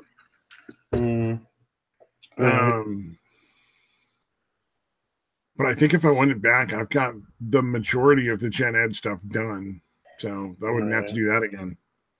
Yeah, no, yeah. I think if I would do anything, I would want to be a drug and alcohol counselor. Yeah, I wouldn't have. You only need a bachelor's degree for that. You wouldn't need to go the whole thing. In fact, you could probably find some programs and just do that. That you would be done in like a year or two. Because I thought they said you had to have a master's degree here, but maybe not. Yeah, depending on the situation you're looking at. Yeah, and that may have just been that rehab. That may not have been I may have been assuming, You know, like the rehab I went to, that was their requirement and not the requirement to work in the field. The place I'm working, they literally have down that you should have a bachelor's degree in psychology or a master's degree as their requirements. Right. And they hired my ass, who's only ever fucking gotten an automotive certificate and fucking high school degree or a diploma. Right. So, yeah. And I would imagine for me, real big, but what they really want is just a totally different thing. And one of the few fields you'll find that having experience in dealing with this stuff makes a big difference is in psych. Right. Yeah, that's what I was thinking. Like a bachelor's degree plus the fact that I've been in recovery for so long would probably give me a leg up and not need a fucking master's degree. Yeah, it'd be interesting if I went and pursued psychology at this point, because I've essentially got the equivalent of fucking hundreds of hours of working under an MFT. Right. So, I mean, it would be, I mean, I don't even know, like, I'd still probably have to start at the beginning for, what do you call that? It's not an apprenticeship. You know, like doctors do it before their doctors. Internship? Yeah, I'd have to do like an internship still, but I'd be way ahead of the game. Because I've already done, I'll have to look into it, man, a ton of these different kinds of like therapy and guided a lot of different kinds of stuff. So right.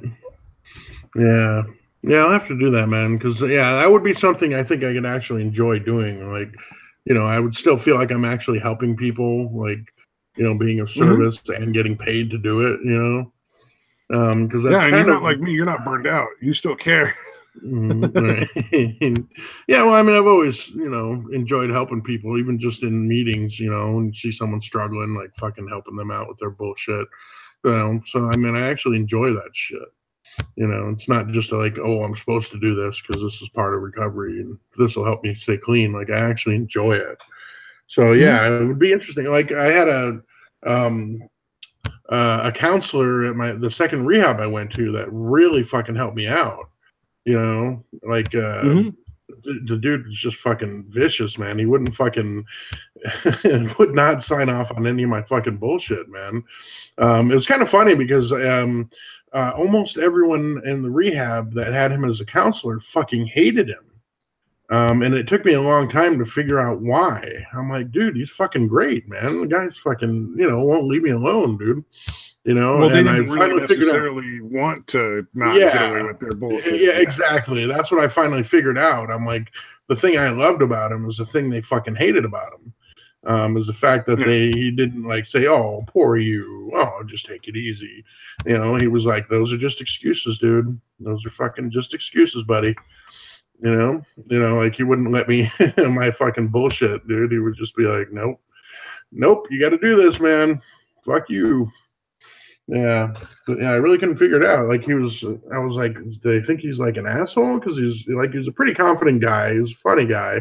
But yeah, I'm pretty sure now that it was just the fact that they were still kind of in that baby mentality where they didn't want to fucking, you know, they didn't want to hear the fucking truth, basically.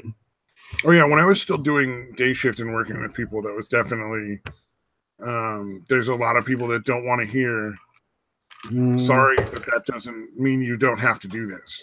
Right. You know, that for because it's not quite the same when you're working.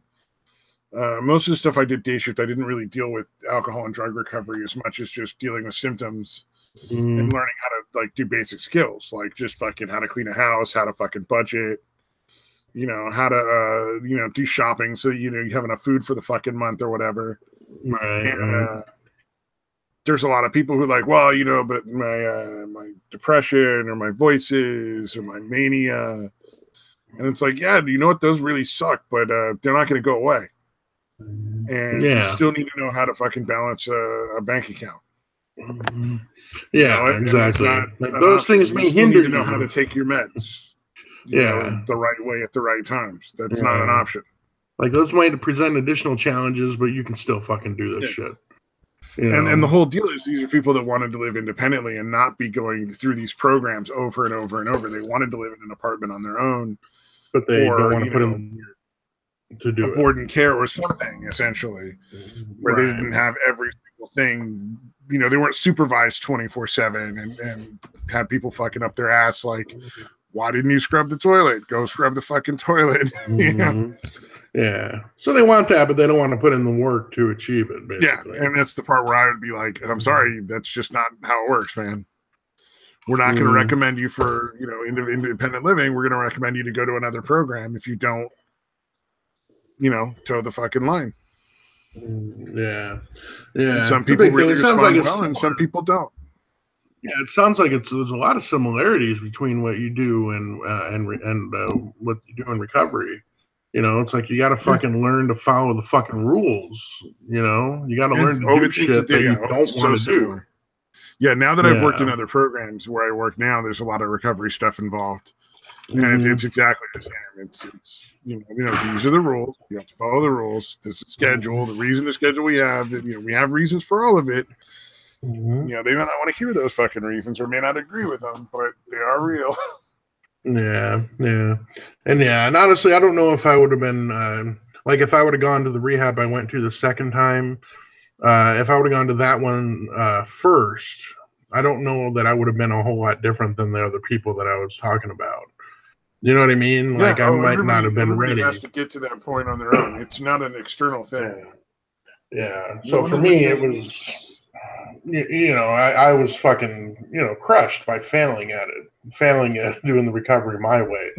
So I had the humility of going into it saying, all right, my way didn't work. I'm going to listen to every fucking suggestion and fucking do what they fucking tell me because I don't want to fucking die. Well, that's almost like one of the reasons why I kind of burned out is the county and the state has such a big pressure to get people out of locked facilities that are nowhere near ready to be out of them yet. Oh, right. And so they're essentially setting these people up, and they're nice people. Just because they can't do the program or they're not ready or they're frustrating to work with doesn't make them a bad person. Right. But they're just in this situation where they've essentially been set up to fail, and it makes our jobs super difficult. So nobody, none of the counselors are real happy to deal with it. Right. You do your best. You do your best to be professional, but that shows. So I just got burned out because I kept seeing these people going through over and over who were just getting set up to fucking fail over and over again. No, that kind of frustration, dude, it's kind of wearing on you, man. Well, it was just a fucking waste of everyone's time, and then it just makes them that much less likely to succeed in the future because they're not being given the level of care they need. They still needed to be in a locked facility. They were not ready to be out. Yeah, they're trying to force them into it. And they keep getting through these things where there's no way for them to succeed. Yeah, so they're just put in this fucking loop. Yeah, exactly. This failure loop. Failure, which makes them feel shittier and less inclined to work. Yeah, and I can imagine, that's going to affect you negatively. Obviously, it's affecting them negatively. But you have to feel like you have a purpose and that you have a fucking goal that you can attain. And if that's not working for either you on your side or the fucking the clients. Yeah, I just got frustrated with the situation. Yeah. But in the position I'm at, because I work the overnight shift, I often end up in long conversations with my coworkers where they're essentially putting me in a therapist role.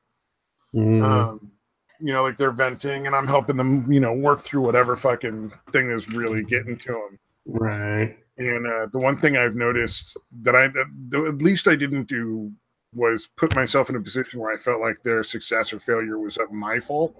Yeah. Because it's like, look, you can't change other people. You can only give them information and education.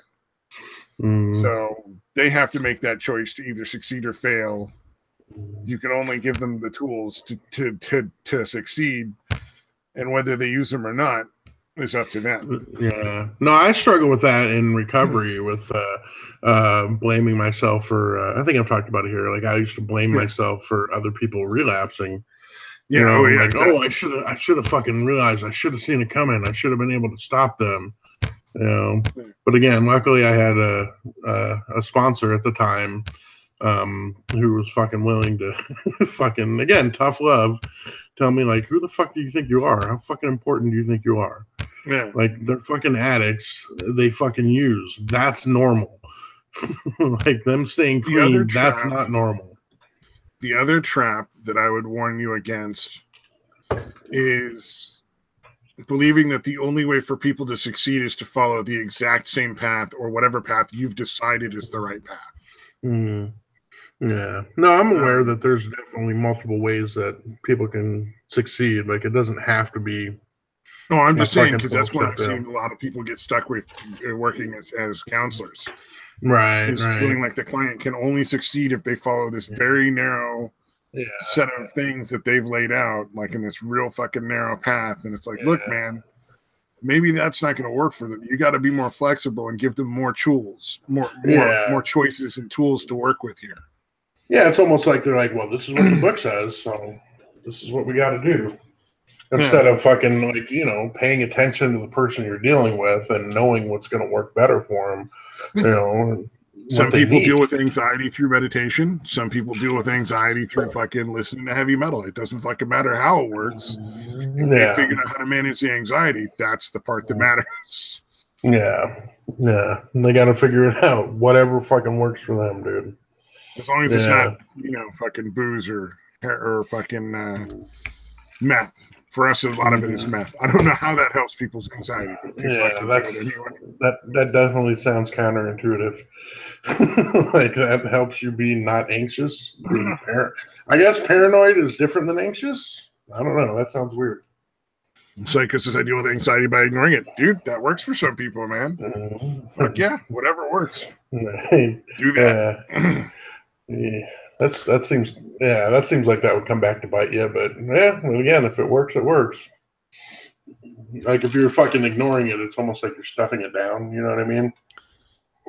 Oh, it depends on what you mean. You're talking about kind of general anxiety. Okay, I got you. I was thinking of more of a specific thing, but anxiety is not generally or not always going to be tied to reality.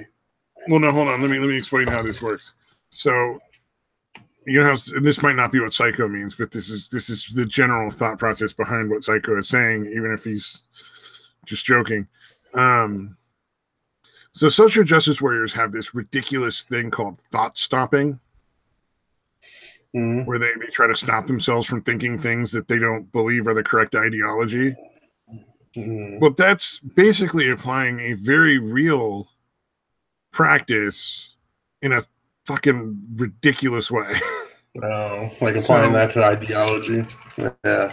Well, no. So you can use things like thought stopping as part of dealing and coping with certain issues.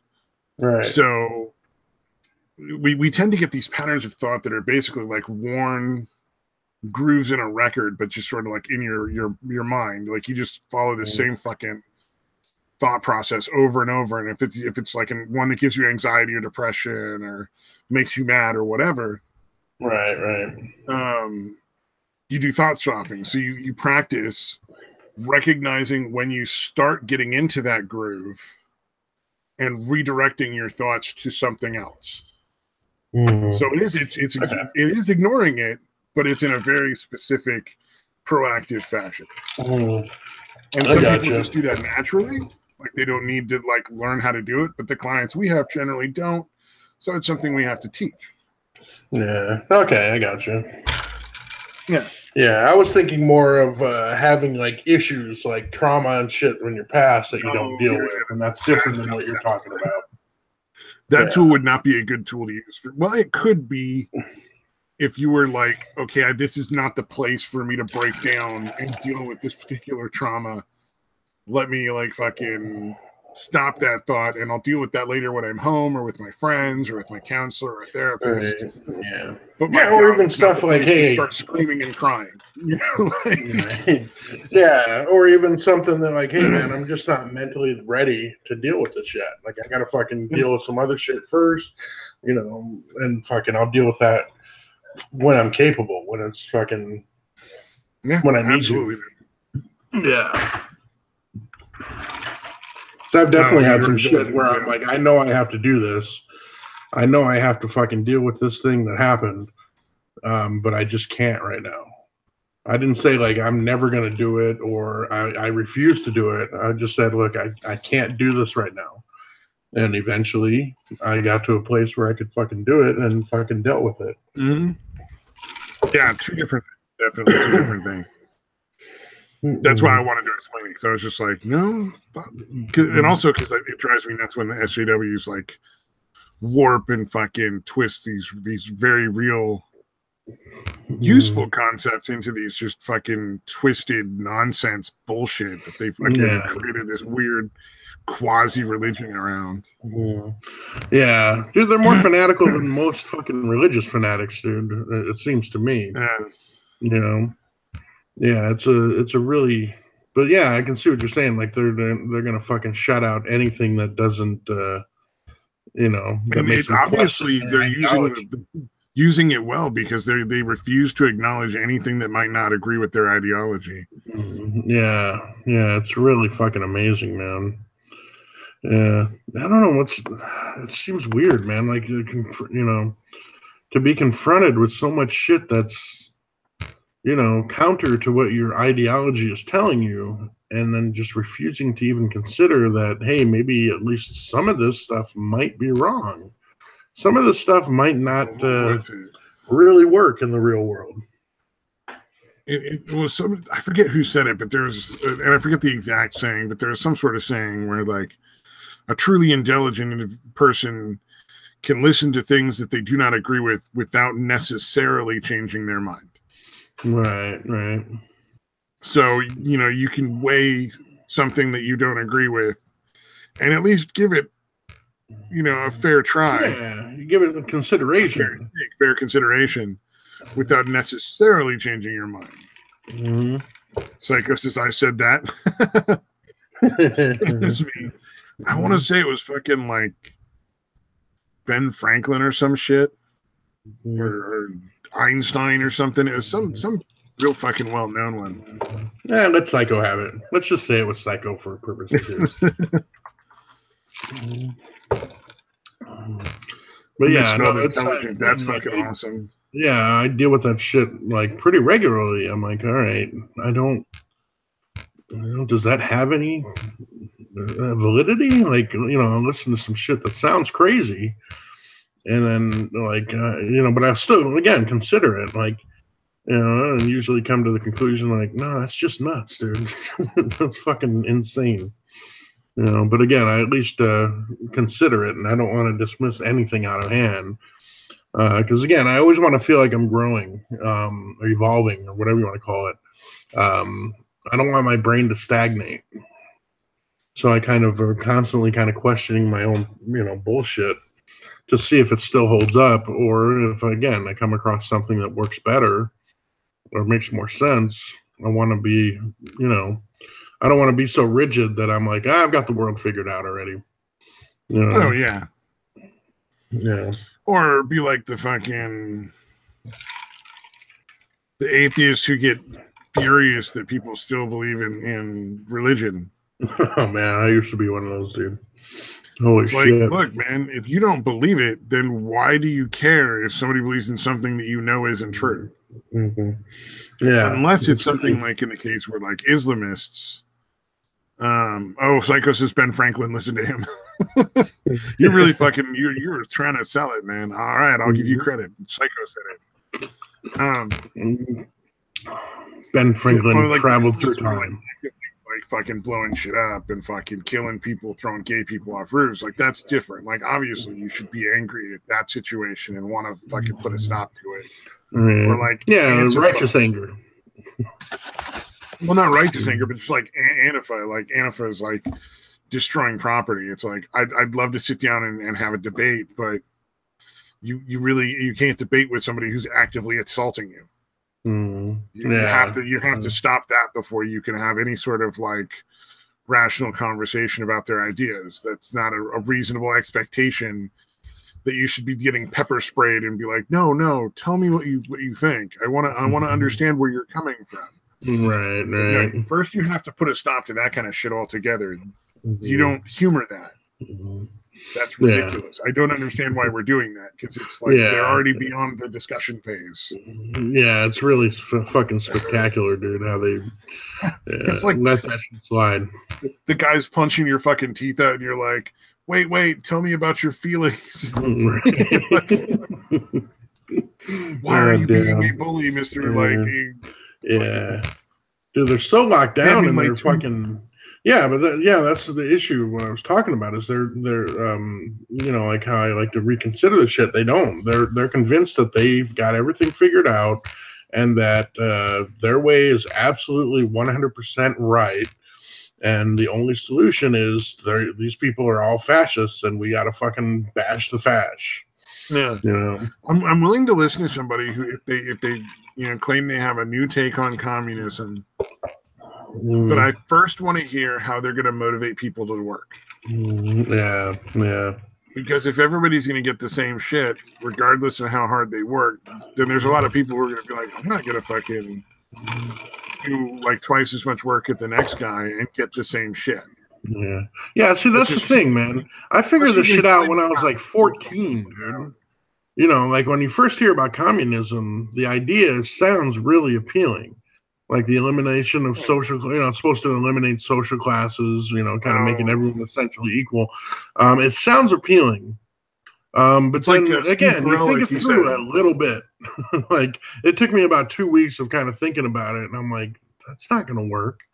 Like, where's the incentive for people to work harder if they're going to make the same regardless? Again, like you're saying, and there's a lot more issues than just that. But I mean, that's an extreme simplification. Yeah, but it's like, but that was one for me. Was it Trump Jr. made the Halloween candy socialism joke? I'm gonna give my kids. I'm gonna take my kids' candy away for Halloween and teach them about socialism. I'm gonna give it to all the other kids. Right. And Steve Carell was like, no, it's like sharing. It's like, but that's not really what you're talking about. Right. Like there's a point at which there's a small amount of people working and a large amount of people profiting off of that small amount of people's work. And that's the point at which it's going to break apart. Just by human nature. Yeah, exactly. It's the way it's always turned out, regardless of how well it starts, that's the way it ends up, dude. Yeah. Well, like I have a couple of cousins. Oh, go ahead. No, go ahead, man. Go ahead. I was going to say, I have a couple of cousins who don't work, just never had a job, won't work, can't apparently motivate themselves to do anything besides live off of like my grandma's money and their mom's money. And I'm never going to support them. They will never, under any circumstances, receive a penny from me. When it comes down to it, if that means they end up on the street, then that's unfortunate. But I'm not going to take care of them. Yeah, they're responsible for their own actions or inaction. Grown ass adults, they can get jobs. Yeah, exactly. But I'm not going to sit and work like, I mean, Jesus, I'd have to work like 120 hours a fucking week.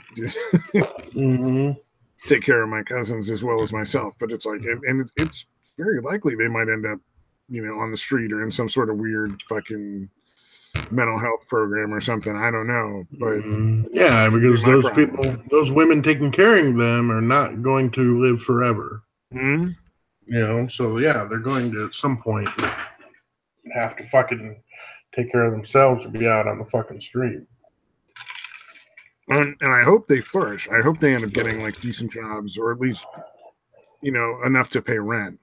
Yeah. And don't end up on the streets. I'd really hate to see that happen, but it's not going to come out of my pocket. Yeah, no, I understand, dude. But that's the difference, like communism and socialism, full socialism. You don't really get that choice because it just comes out of your pocket. Mm. Yeah, yeah. No, like I said, there's a lot of issues, but I knew that the system didn't work like pretty much immediately. So I was a communist for about 2 weeks when I was about 14 or 15. And then I was like, oh, wait a minute. I actually thought it through. And yeah, I think that's a big issue with a lot of what fucking leftists or fucking SJWs. They have these fucking grandiose, well, not grandiose, this idealistic bullshit, but they have no pragmatism, and they don't think shit through to its logical conclusion. I think they learn it in schools because, man, I was catching the tail end, or the beginning, I think, of the education that these kids got. Like, I actually got a real education in high school. I don't think a lot of these kids did. And I don't think they're getting it from college either. But I mean, I'm looking back on it. I don't think they ever really explained why communism never works. No, they didn't even when I was in school. And I think they sort of alluded, because I'm in California too, though. But if I'm not mistaken, they alluded to it potentially being a better method, a better thing for everyone.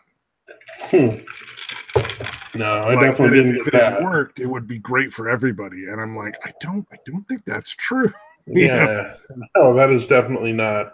Well, again, if they mean by if it worked, if everybody just decided to fucking bust their ass because they had that in themselves naturally, okay, maybe. But dude, there's not enough people that exist with that mindset to make the system work.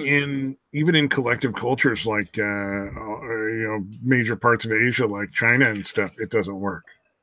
Like they've even had to give up on it, and basically are far more capitalist than they were than probably we are at this point. Right.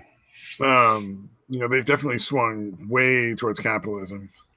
The unfortunate thing is they have no real regulation because, like they'll do shit like sell, thousands of gallons of honey with literal poison in it through other countries to the U.S. because we will no longer accept Chinese honey at all. Because so much of it is fake. Right. But like some of it is actually like you have to give certain antibiotics to bees occasionally to keep them from dying. Like they'll die out of certain things, but you can't use the honey for like that year. Because the antibiotics, what is an antibiotic to a bee is actually, lethal to humans. Yeah. And it's in the honey. They're like, no, I'm not going to waste it. Potentially the next 2 years. And they didn't give a shit. They just fucking harvested it and sold it to the U.S. And this has happened over and over and over. And this is why we don't buy from China. But then suddenly thousands of gallons of honey were coming from fucking Indonesia. Far more than Indonesia could ever produce, even if they sold all the honey from every single bee in the entire country.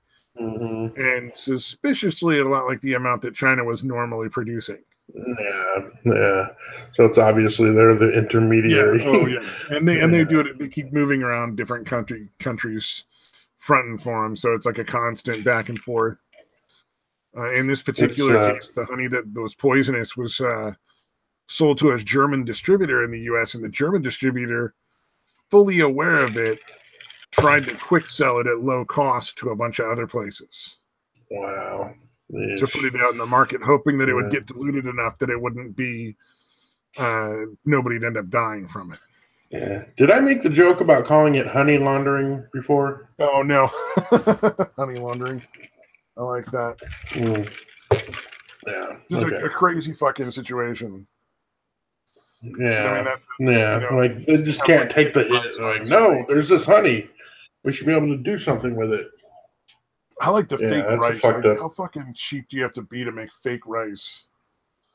Yeah, rice is pretty cheap anyway. Like it seems like trying to make fake rice would be more expensive than just making rice. Fake eggs, fake chicken dumplings. The fake fake pork dumplings. The fake pork dumplings, I fucking watched a video on how they do that, and it is fucking disturbing. Really? They literally make a pile of cardboard look like a big fucking tray of delicious pork dumplings. Even when you cut it in half, it looked like a bunch of pork dumplings. That's amazing. It did not look at all like cardboard. It looked legit food. It was like, holy shit.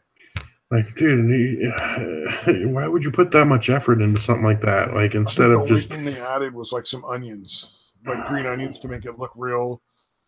That's amazing. Like, but you know what I mean? Like, if they would put that kind of ingenuity into just creating something like good and new, well, it's half the cost.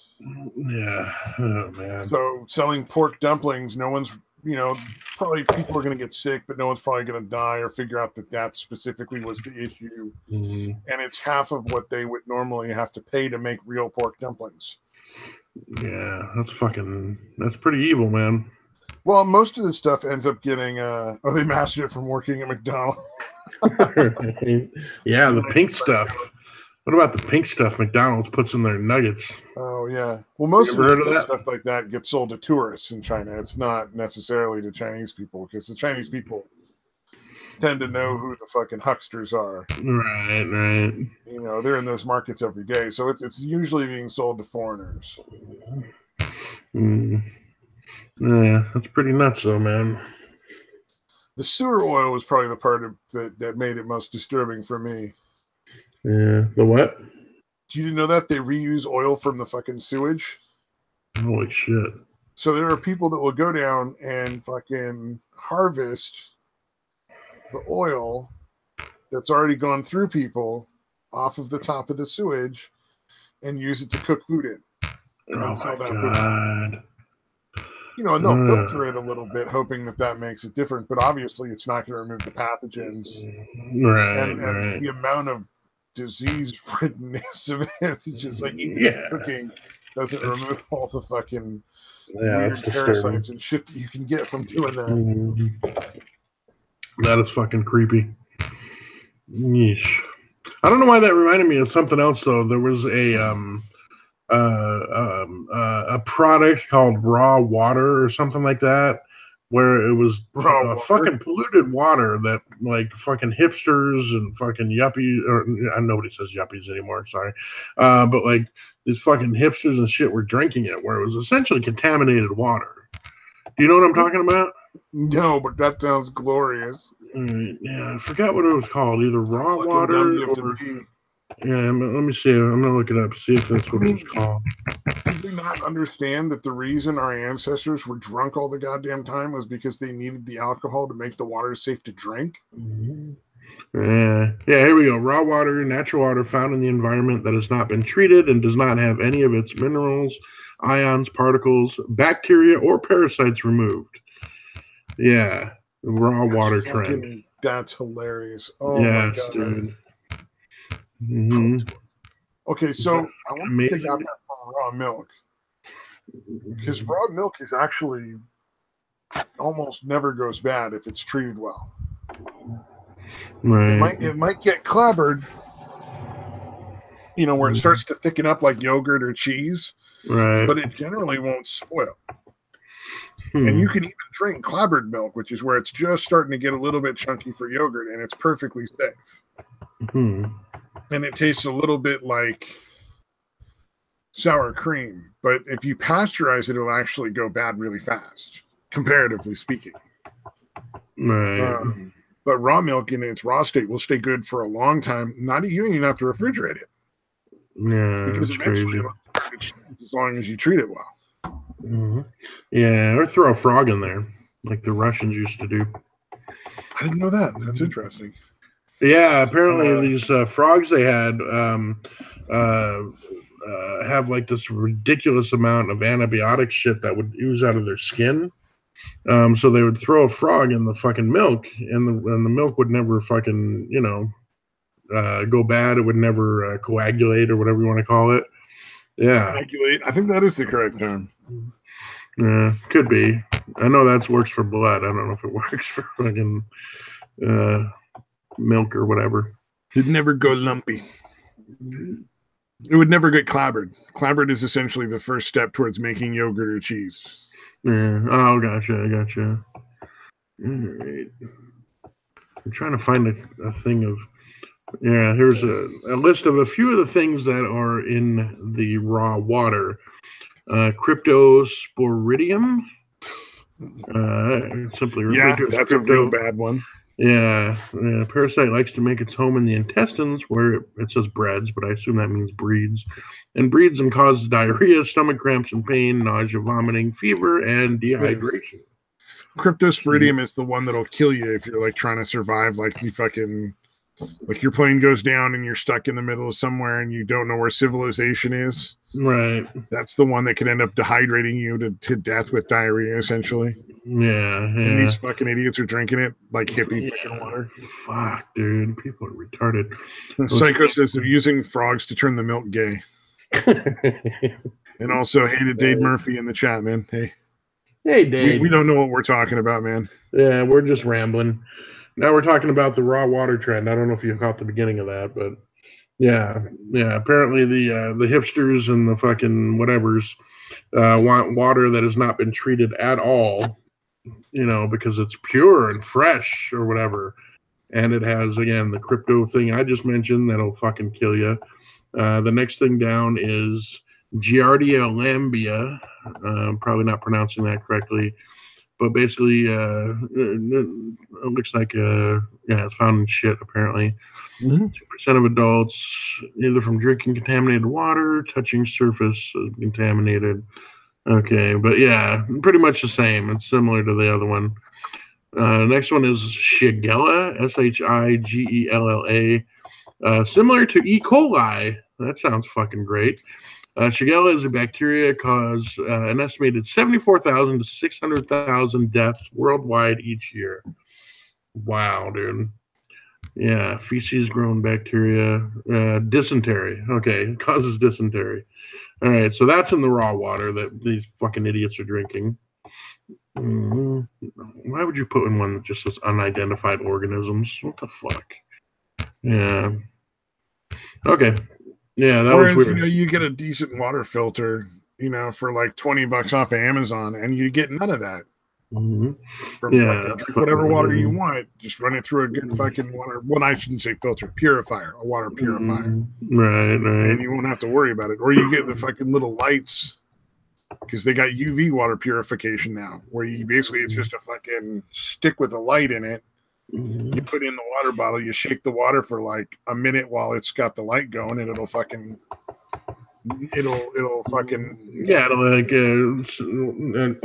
irradiate. It'll either kill or remove its ability to breed of all the different kinds of like viruses and stuff. Yeah. Yeah. The only downside to that is the light system is that it doesn't filter out any chemicals, whereas the water purifiers generally have some charcoal in there that'll take out a lot of the chemicals that might be in there. Right. Factory or some sort of source of, some sort of like arsenic or, cyanide in the water or shit like that. Yeah, but I don't know, man. I just found that amazing that people thought that was a good idea. Like, yeah, it's got additional minerals that don't come out. Have you ever tasted, what's that, kombucha? Kombucha? No. Yeah, it's one of the foulest things on the planet, and they drink that shit like it's fucking ice cream, man. I don't know. Yeah, what is it, though? Like, you know what it's made of? It's essentially, I want to say, like water or tea that has gone through a sort of a fermentation process, sort of like halfway between pickling and fermenting it. Oh, okay. Lightly fermented black or green tea. Okay. Yeah, it's a fungi that they grow in different bases. So, like, some of it I think is grown with like fruit flavored water, and some of it is done with tea and other kinds of things. It's not all one specific base. Yeah, it says a culture of bacteria and yeast is used. Yeah, which is what, and yeast is what pickles things and what makes cheese and what makes beer. Right. What so it's kind of halfway between fermenting, because there's a little bit of alcohol in kombucha, very, very small amount. Yeah, it makes bread rise, makes the dough rise. Yeah, it's a probiotic. God, that fucking term. Oh, man. That's fucking nonsense. Yeah, it's fucking amazing, dude. Tea, sugar, bacteria, and yeast. Kombucha. Yeah, yeah, it's usually tea, but I've seen them do it with like different fruit juices and stuff. So yeah, that's crazy. But not like pure fruit juice where they just added a little bit of juice to the water. So I think if they added too much, it'd just turn into like some form of wine or something. Yeah. That's crazy. Yeah, and if you see the shit, literally like there's big fucking like mushroom shit growing in there, like this fungus shit. It looks moldy as hell. Yeah, dude, that's the stuff they can fucking sell. It's amazing. Like, if you can bullshit well enough, man, you can sell anything to these fucking new age fucking hipster motherfuckers, dude. We gotta come up with something. I always wanted to sell powdered water. Where you just add water. Right. No, man, the powdered water is like pure, dude. Like super. And I would just, I would claim that it had essential minerals that were leached from public utility water. Nice. And I came up with that when I was in fucking first grade, by the way. Nice. Quite the prodigy, dude. Dude, I would want to do something where I was literally selling shit, like convincing them that the eating shit was beneficial to them, dude. That would be that would be the ultimate, dude. You know? First you gotta get some rabbits, then you put labels on the bottle that says smart pills. Yeah. Try these smart pellets. Yeah, that'd be perfect because the rabbit shit really is perfectly formed for that. I like Psycho. He's got a bottle of kombucha. He's been aging for 3 years. He's going to sell it vintage. Yeah, that's the other one. Vintage and what is it? Organic. Those are the two really good ways to sell to that group. The marketing terms. Yeah, vintage and organic. Although this shouldn't have reminded me of that, but it kind of does, dude. I wanted to fucking. The Black Panther movie came out, I guess now. Oh yeah. I want, because they're treating it like it's a fucking documentary or something, right? Instead of all mad that some people didn't give it a perfect score. Dude, that was so fucked up. But basically, what I want to do is I want to get in contact with all these woke motherfuckers and offer them an investment in vibranium. Dude. Dude, I think I could fucking convince people, since they think that's a documentary, that it's a real fucking place, that I could fucking convince them to invest in vibranium. Oh my God. And just convince them that if they're invested in it, it's gonna like help the people of that country. Yeah, you're supporting the fucking African utopia. Yeah, they're gonna spread that wealth to the other poorer countries in Africa to make them all better. Yeah, the entire African continent eventually will rise up and take over the rest of the world, man, and kill all the white people. Well, and then that's the long-term goal. Your vibranium investments, sir. Yeah, well, white people have been suppressing the usefulness of vibranium to keep it off the market because they knew they'd lose control over all the markets. Mm-hmm. Yeah, you could always sell that to them too. Like if they say, "Wait, I thought that was just imaginary," I'm like, "No, that's what the white people want you to think." Oh, yeah, make sure it's dildos, vibranium dildos. Oh man. But I guarantee I could fucking do it. You know, you could find people that would be willing to invest in vibranium. I'm fucking in, dude. This is we should do this and make money. No, we can't actually do it and make money off of it. Yeah, I know. Literally be fraud.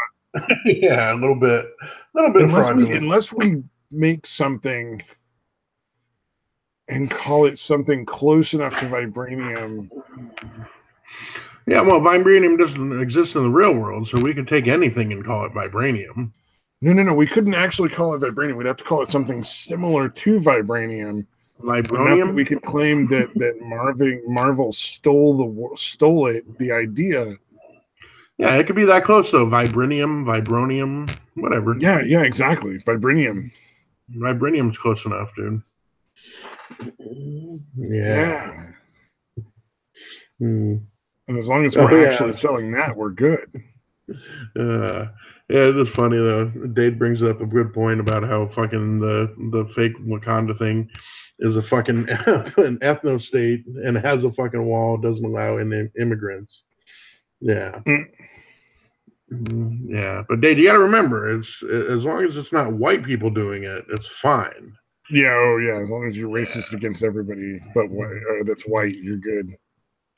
The thing that sucks is I like that character. You know, as a fucking Marvel fan, I liked the character of Black Panther, like in the comics when I was a kid, and I don't want to go see this movie.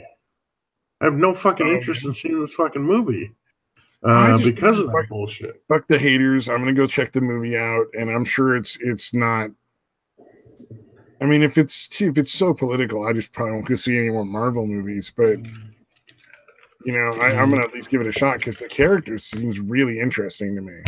Yeah, I always like that character. T'Challa is a really interesting, little character, or whatever, because it kind of mixes in. It's kind of weird because it kind of mixes in a lot of like mysticism, but also technology and drugs. They're fucking taking to make that character. And then there's the whole fact that he's like the king of his people, but he's the one that goes out and actually fights all the fights and shit. Yeah. It's a really, really interesting character, man. So I don't know how well that's reflected in the movie. I'm always afraid because they're making a big deal about how many black people are in the movie. Have you seen some of the interviews though about how they really think that this is how Africa would have been if the white man never showed up? Really? It's fucking amazing. Realize that we didn't take slaves in Africa. It was all by other tribes. It was either the spoils of war or the chiefs just selling off people from their own fucking village, dude. Yeah. It's fucking unreal, man. Yeah. Batman is better than Black Panther. Oh, Meteor Man. I fucking remember Meteor Man. That was a fun movie. I like that. Who was bringing that up? What was I listening to the other day that was talking about that shit? It was a fucking I think it was Jay Fry. You know Jay Fry? The guy that does he's the fucking the dictator of the chat of Matt and Blonde. Oh, okay. Yeah, he was doing a stream and he was actually talking about Meteor Man. Oh, there you go. Yeah. Yeah. That's the call-in one they do where they have people call in and give them like time limits or whatever. Yeah. Well, he's a moderator in the chat for just the channel overall. But yeah, they do the call-in show on Wednesday, and then Sunday nights they do the news show. Yeah, I gotta watch more of that. Like, they're really good. I just worry that I'm too much in an echo chamber when I watch all that kind of stuff, though. Yeah, although dude, Blonde is fucking vicious, dude. Like she is fucking. When it comes to talking about like immigration or any of that shit, she is fucking vicious, man. I feel like she doesn't go far enough. No, really? I really want to see these DACA people gone. Except for anybody that served in the military is the only exception I would make. Yeah, technically, dude, if you're here where we are, it's 1 a.m. So last night was technically Sunday night. Yeah, no, we're after midnight. Yeah, everyone here is after midnight now. But yeah, it's Jay Fry is actually. I wouldn't mind having him on here. I should ask him because I think we follow each other on Twitter and we kind of throw him an invite sometime, man. Yeah, I'll ask him, dude, because he's got a pretty twisted sense of humor, dude. So yeah, I think you only got to get on here as Sargon of Akkad, man. That's the way to go. Yeah. Apparently, he'll go on anybody's channel, like Baked Alaska's. Right. Yeah, I don't know how Baked Alaska doesn't have the reputation for doing what he does. Like, hey, come on, we'll have a debate with this guy, and I'm not going to bother telling you that I'm going to bring on 4 other guys, and we're going to dogpile you. Yeah. Man. Yeah. I thought there was so much about that I only watched maybe an hour or so before we started, so I didn't have time to watch the whole of it, but it was such a shit show on both sides, to be fair. Yeah, Sargon, I don't know why he bothers to debate, man. I mean, I know, like, well, I mean, I don't think he was intending to go there to debate. I think he thought he was just going to have a conversation. So I'll give him a little bit of leeway on that, but like, when they started just being assholes, man, fucking leave. Yeah. I don't know how long you stuck around. I know that stream's like 5 hours, 5.5 hours. I mean, there was a point where they were spending like 5 or 10 minutes just being like, well, you're not that fucking smart, are you, dummy? More than anything else. And I was just kind of like, yeah, see, I watched it through. Like, why bother? Yeah. No, it was really weird, man. And the fucking Andy's whole fucking, when Andy came on, like, you listened to that part at least, right? The part I sent you? Yeah, where Andy brought up the thing. Yeah, it was like the conversation on Skype, I think it was. Skype? Yeah, I believe so, yeah. And I was like, you know what? None of that sounds like a promise to me. None of that sounds remotely like a promise or anything definite. But again, anytime Andy doesn't get his way, he fucking freaks out. Especially now. Like, he was pretty bad about that before, but now, since he's joined the blood sport culture, he's finally feeling like a real man for the first time in his life. And goddamn, is he fucking going overboard with it. I was like, dude, that's not a promise. Like, he just said, yeah, sometime, or essentially. And they fucking laid into it. It was very cringe, like Psycho said. Mm-hmm. Yeah, no, Data was, I think I time-stamped it for you, right? It was like 57 minutes, 45 seconds or something like that. But yeah, right around 55, 57 minutes. That's where I started. That's why I said it. I'm like, dude, you got to at least see this part of it. You got to listen to fucking Andy. Fucking, like, this dude's just determined to find something to be pissed off about. The thing that was weird was the stuff that he brought up, like, where he's like, you promised this and that and the other thing, was really just sort of vague, like, yeah, sure, whatever, man. Some other time, like, it was really obviously not any sort of solid commitment of any kind. So I thought that was kind of a little weird and almost a little like Sargon felt bad for the fucking dumb kid at school that thought he was going to be best friends.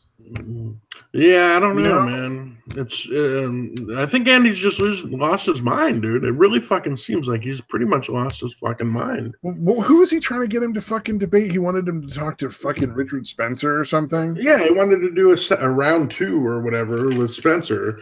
And I thought Sargon had a pretty good point. Like, dude, I have a lot of other shit I'd rather do. Like, I'm not going to fucking drop everything. Yeah, and that was the thing. He's like... yeah, it was just disturbing, dude. Well, I think Sargon would probably debate Richard Spencer on Sargon's channel. Yeah, but that would make more sense. He's definitely not going to go do it on, like, Andy's channel, Worski's fucking channel, or Baked Alaska, or somebody like that. Yeah. And Sargon tried to turn the conversation to, like, an actual, like, conversation. I think at least once or twice, trying to find out about that guy's time in where did that guy hang out? Some fucking Asian country. The Philippines. Oh, right. Where the guy spent like a long ass time in the Philippines, and he's like, "Oh, dude, that sounds really interesting." You can't even seem interested in, like. But they just kept piling on, basically. Yeah. Well, they took everything he said. Like, he's like, "What was that like?" That had to be very like different from, what you normally do. Like, how strange was that? Like, how did you adapt? And they're like, we know you're just trying to turn this into a fucking straw man or some other bullshit, or you're going to move the goalposts. Yeah, Jesus. It was really embarrassing. The thing is, I think at least this time, people are kind of seeing like how full of shit that all was, but not enough, dude. Like a lot of people are still like buying it. Baked Alaska is super fucking dishonest, man. I don't know why anybody would take that dude's word for anything. Yeah, no, because I'd never really watched any of the stuff. He started out in BuzzFeed, right? Baked Alaska was BuzzFeed for a long fucking time, for a couple of years. He worked for them, so he really hasn't gotten. I did get your link. I can't show the YouTube video. I don't know how to show it on the Hangout, dude. Mm-hmm. But I did get the link. I just can't play the audio or the video. But yeah, I remember the Laura Loomer one. And I think Laura is a fucking horrible person. But yeah, he really fucking set her up, dude. And that's kind of what it seems like he does. He like, hey, come on, we'll have a nice chat. We'll have a nice debate, whatever. And then fucking he ends up bringing all these other people on and just dogpiling on somebody. And I don't know, man. I thought with the Laura Loomer one, like, it almost made her sympathetic, the way that they fucking just dogpiled on her like that. So, like, I don't know why he's not known for that by now. You know what I mean? I'm surprised Sargon went on there after what happened there. I thought Laura Loomer actually came out okay. I don't know about you. Did you actually ever watch that or no? There was a lot of stuff that she was obviously fucking dodging. Oh yeah. So I think she was definitely being pretty dishonest about a lot of this stuff, and trying to paint herself in a lot less negative light than maybe her actions really were. Right. But she didn't come off nearly as crazy as they tried to make her out to come off. Yeah, that's what I'm saying. Like they didn't do as great a job as they think they did, in my opinion. Yeah, I don't know. I mean, I just don't fucking. To be honest, I don't fucking care about Laura Loomer. Yeah, I don't either. Honestly, you know what? I was like hoping, a fucking wacky, super fucking fringe right wing reporter. It doesn't matter to me. Honestly, I was sincerely hoping that fucking drunk and fucking uncomfortably or creepily horny Laura Loomer showed up. Like I was really hoping like the one who was like fucking stalking that dude. Like it sounds like she might have genuinely. Yeah. No, she's fucking crazy. She's really nuts. Yeah. That's why I was surprised that they couldn't like make her look way worse than they did. Well, it was interesting. She's really, really good at. I think convincing herself of these things. Yeah, more so than convincing anyone else. Yeah, no, she definitely strikes me as somebody who's got the borderline or the narcissistic. One of the two for sure. Yeah. But I mean, who ultimately, who gives a shit, man? I just thought that was so fucking not worth the time. Yeah, but again, that was like you said, the way they were talking, it was like they've been friends for a bit, and then he fucking basically set her up for fucking 2 to the back of the head. I'd rather watch fucking Joe Rogan. Because at least I know when they're getting off on these weird fucking things that are just completely ridiculous, they're at least fucking good excuses that they're really high. They smoked a lot of weed before they started. Right. I don't know. That whole thing was so silly. I don't know. Baked Alaska is just he's pretty fucking scummy. I don't know. I wouldn't want to do. Yeah, no, like I said, I've got no love for.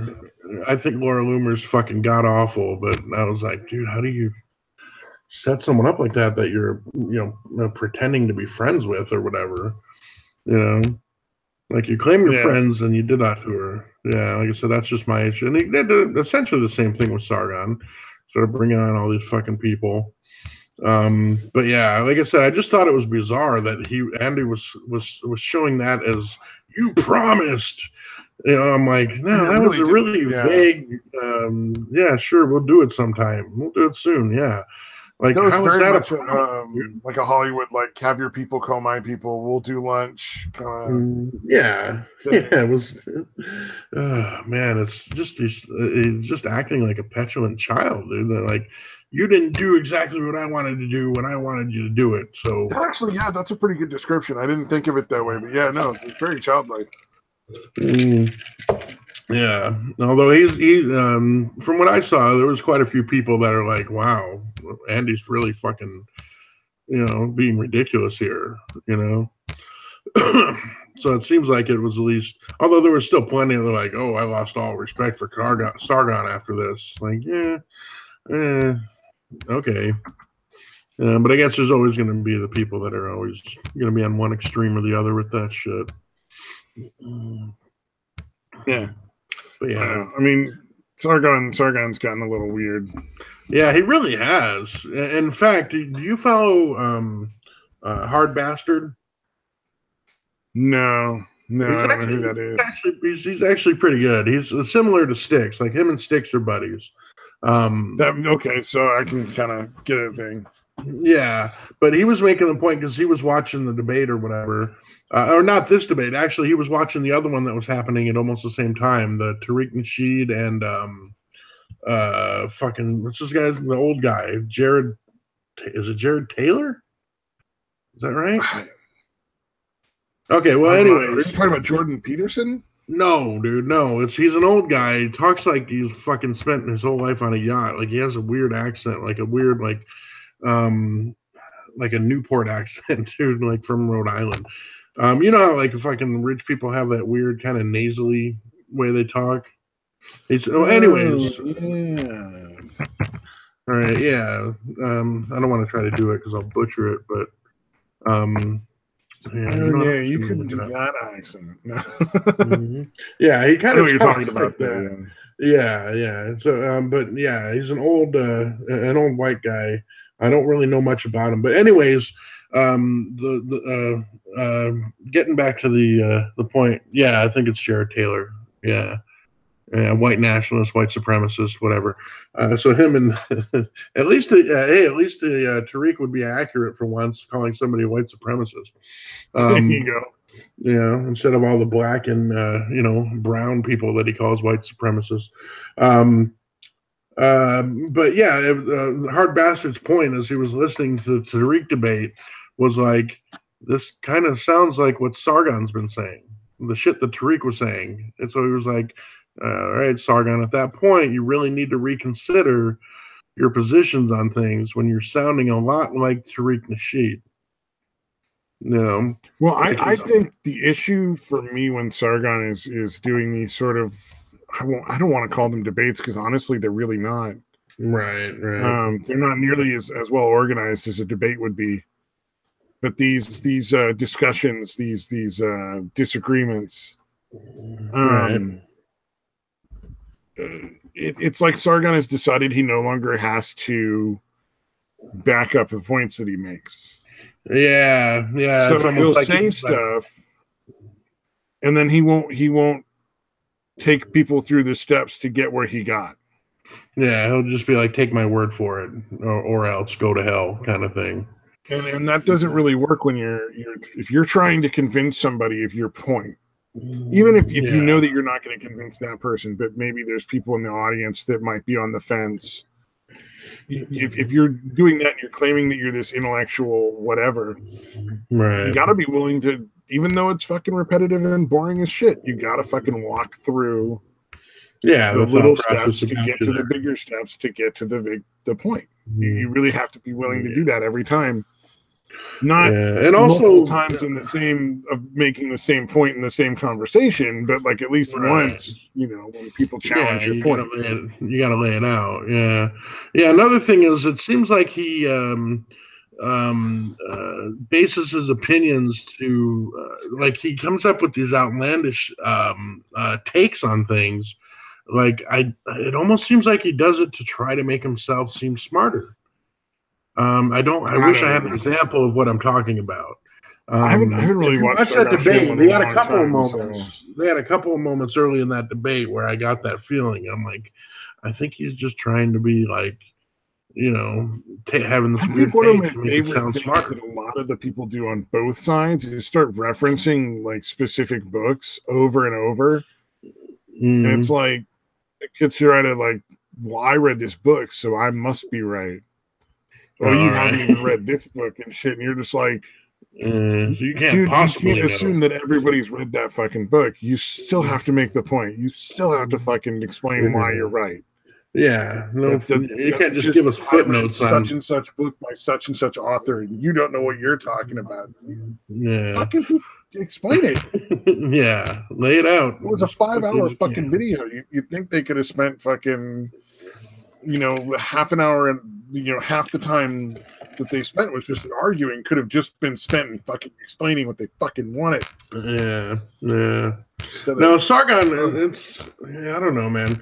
He still has that kind of potential to lead, but he really is, up his own ass in a lot of ways. He's just gotten sick of it, dude. In all honesty, I think he wants to do on anything else. Yeah, could be.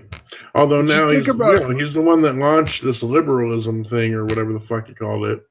Is it liberalism? Is that what he called it? I don't know what he calls it. I don't fucking care. Liberalist, I think it was too. Oh, you're talking about the individualism thing. So it is an interesting thing where these groups of people can't understand the concept of a collective of individualists, where that's kind of how the United States worked in the beginning. Was you had all these people who were like, I'm gonna go do my own thing in fucking Wyoming, you just stay the fuck out of it because you're over in Kansas. And the people in Kansas were like, sure, stay the fuck out of Kansas and we're happy, and then but war comes along and they're like, nope, we all gotta fucking work as a collective to beat these motherfuckers, but then we can go back to hating each other. So that's the basic concept of having individualists and having them be like a collective. There are certain things that they agree on and they're willing to work together towards those ends, but it doesn't mean that they're not all for their own individual ends. But no, that was what he named it. The movement that he's willing to be the leader of. Yeah, is liberalism or being a liberalist. Yeah, whatever that fucking means. I mean, the words at this point are fucking moot. Right. Because everybody just uses whatever they want, regardless of what the word fucking means anyway. Yeah. So who fucking knows? Everything's way too fucking jumbled now, man. I'm conservative with a few liberal leanings. That's a few fucking Democrat. There's a couple things I don't necessarily think are totally wrong. But that's just me, man. No, I would be the same. Again, I think up until probably through Trump's election, I still consider myself liberal. I think I was probably in the process of changing that over, but I think I still did. But yeah, the reaction to Trump's thing just pushed me over the edge. I'm like, I don't want anything to do with you people. You people are I got started swinging towards conservatism. I think about after the first year of Obama's second term, when he still wasn't doing a goddamn thing he said he would. Yeah. See, I think I just went too long not thinking about it. You know what I mean? Like if I had put any more thought into it back then, I probably would have been in the same boat. But yeah, I was just too busy with other shit, I would imagine. I don't know. Fuck it. Fuck them all. Yeah. Hard bastard, terribly boring. Burn all the crap. Start over. Yeah. No, I like Hard Bastard. Psycho said he finds him terribly boring. I can see that, dude. But he's also like, I just like the fact that he lays shit out pretty methodically, and he seems to do a lot of fucking research and knows what the fuck he's talking about. It's the same reason I like Styx. Because it seems like they actually do the legwork and actually look to, research shit.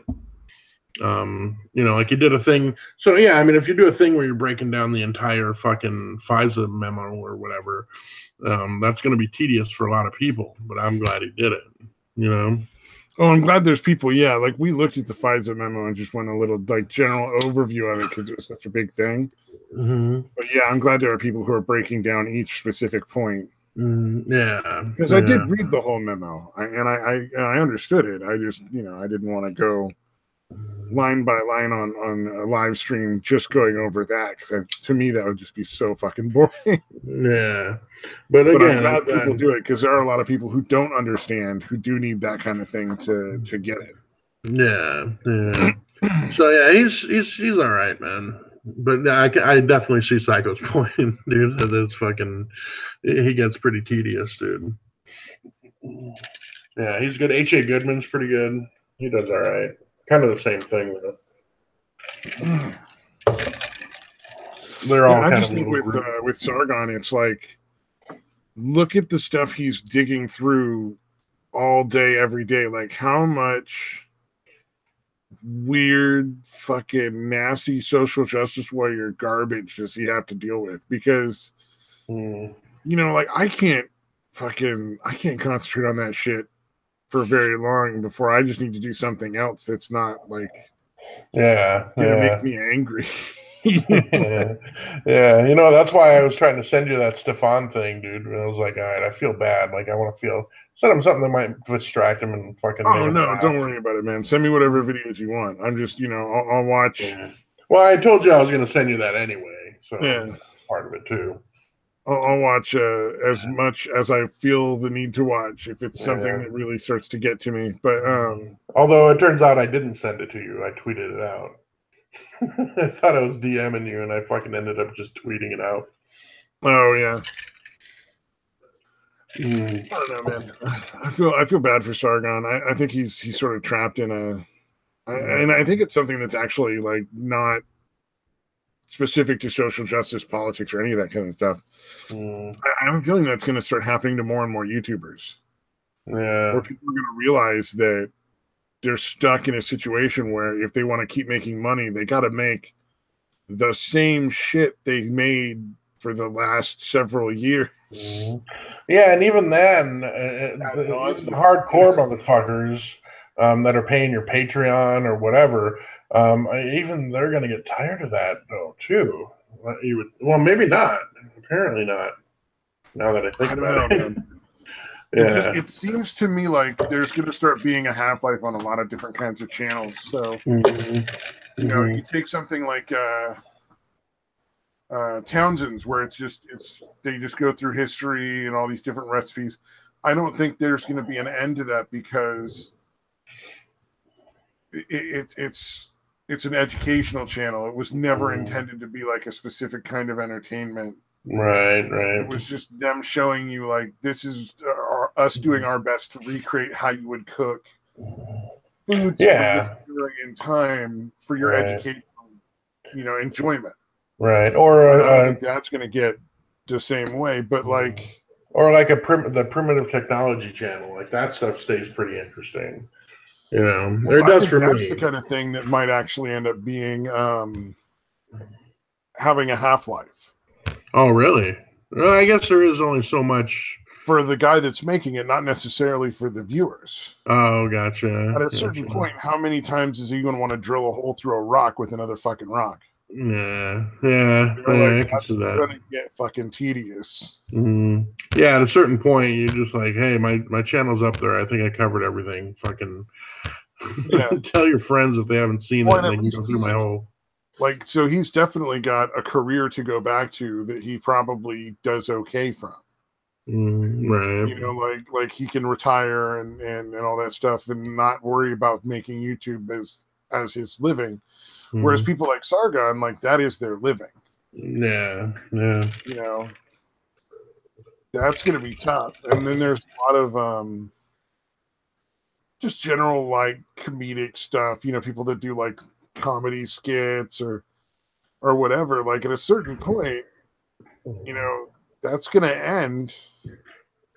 I don't think people are going to want to watch fucking not Phil DeFranco. Who's that other guy? Yeah, but I can't remember his name. What other guy? I'm talking about, like, the vlogger kinds where they just do like comedy sketches and then they vlog and talk about their life and their family. Like Casey Neistat? Yeah, people like that, dude, are going to be fucking like 80 or 90 years old and no one's going to give a shit. You know what I mean? Like, it even goes that far. And what's his backup career? You know, I mean, is he gonna end up like fucking working at a dealership and hoping to fucking trade on that minuscule amount of fame for fucking the rest of his life? Yeah, come buy a car from me. I used to be somebody. Yeah. Or insurance. That seems to be a big thing for. Or insurance, yeah.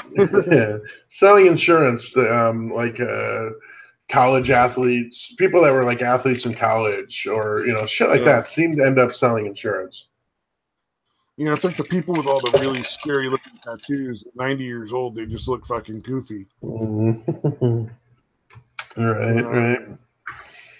But yeah, you almost have to be fucking changing and evolving with what's going on to stay relevant. It's like PewDiePie.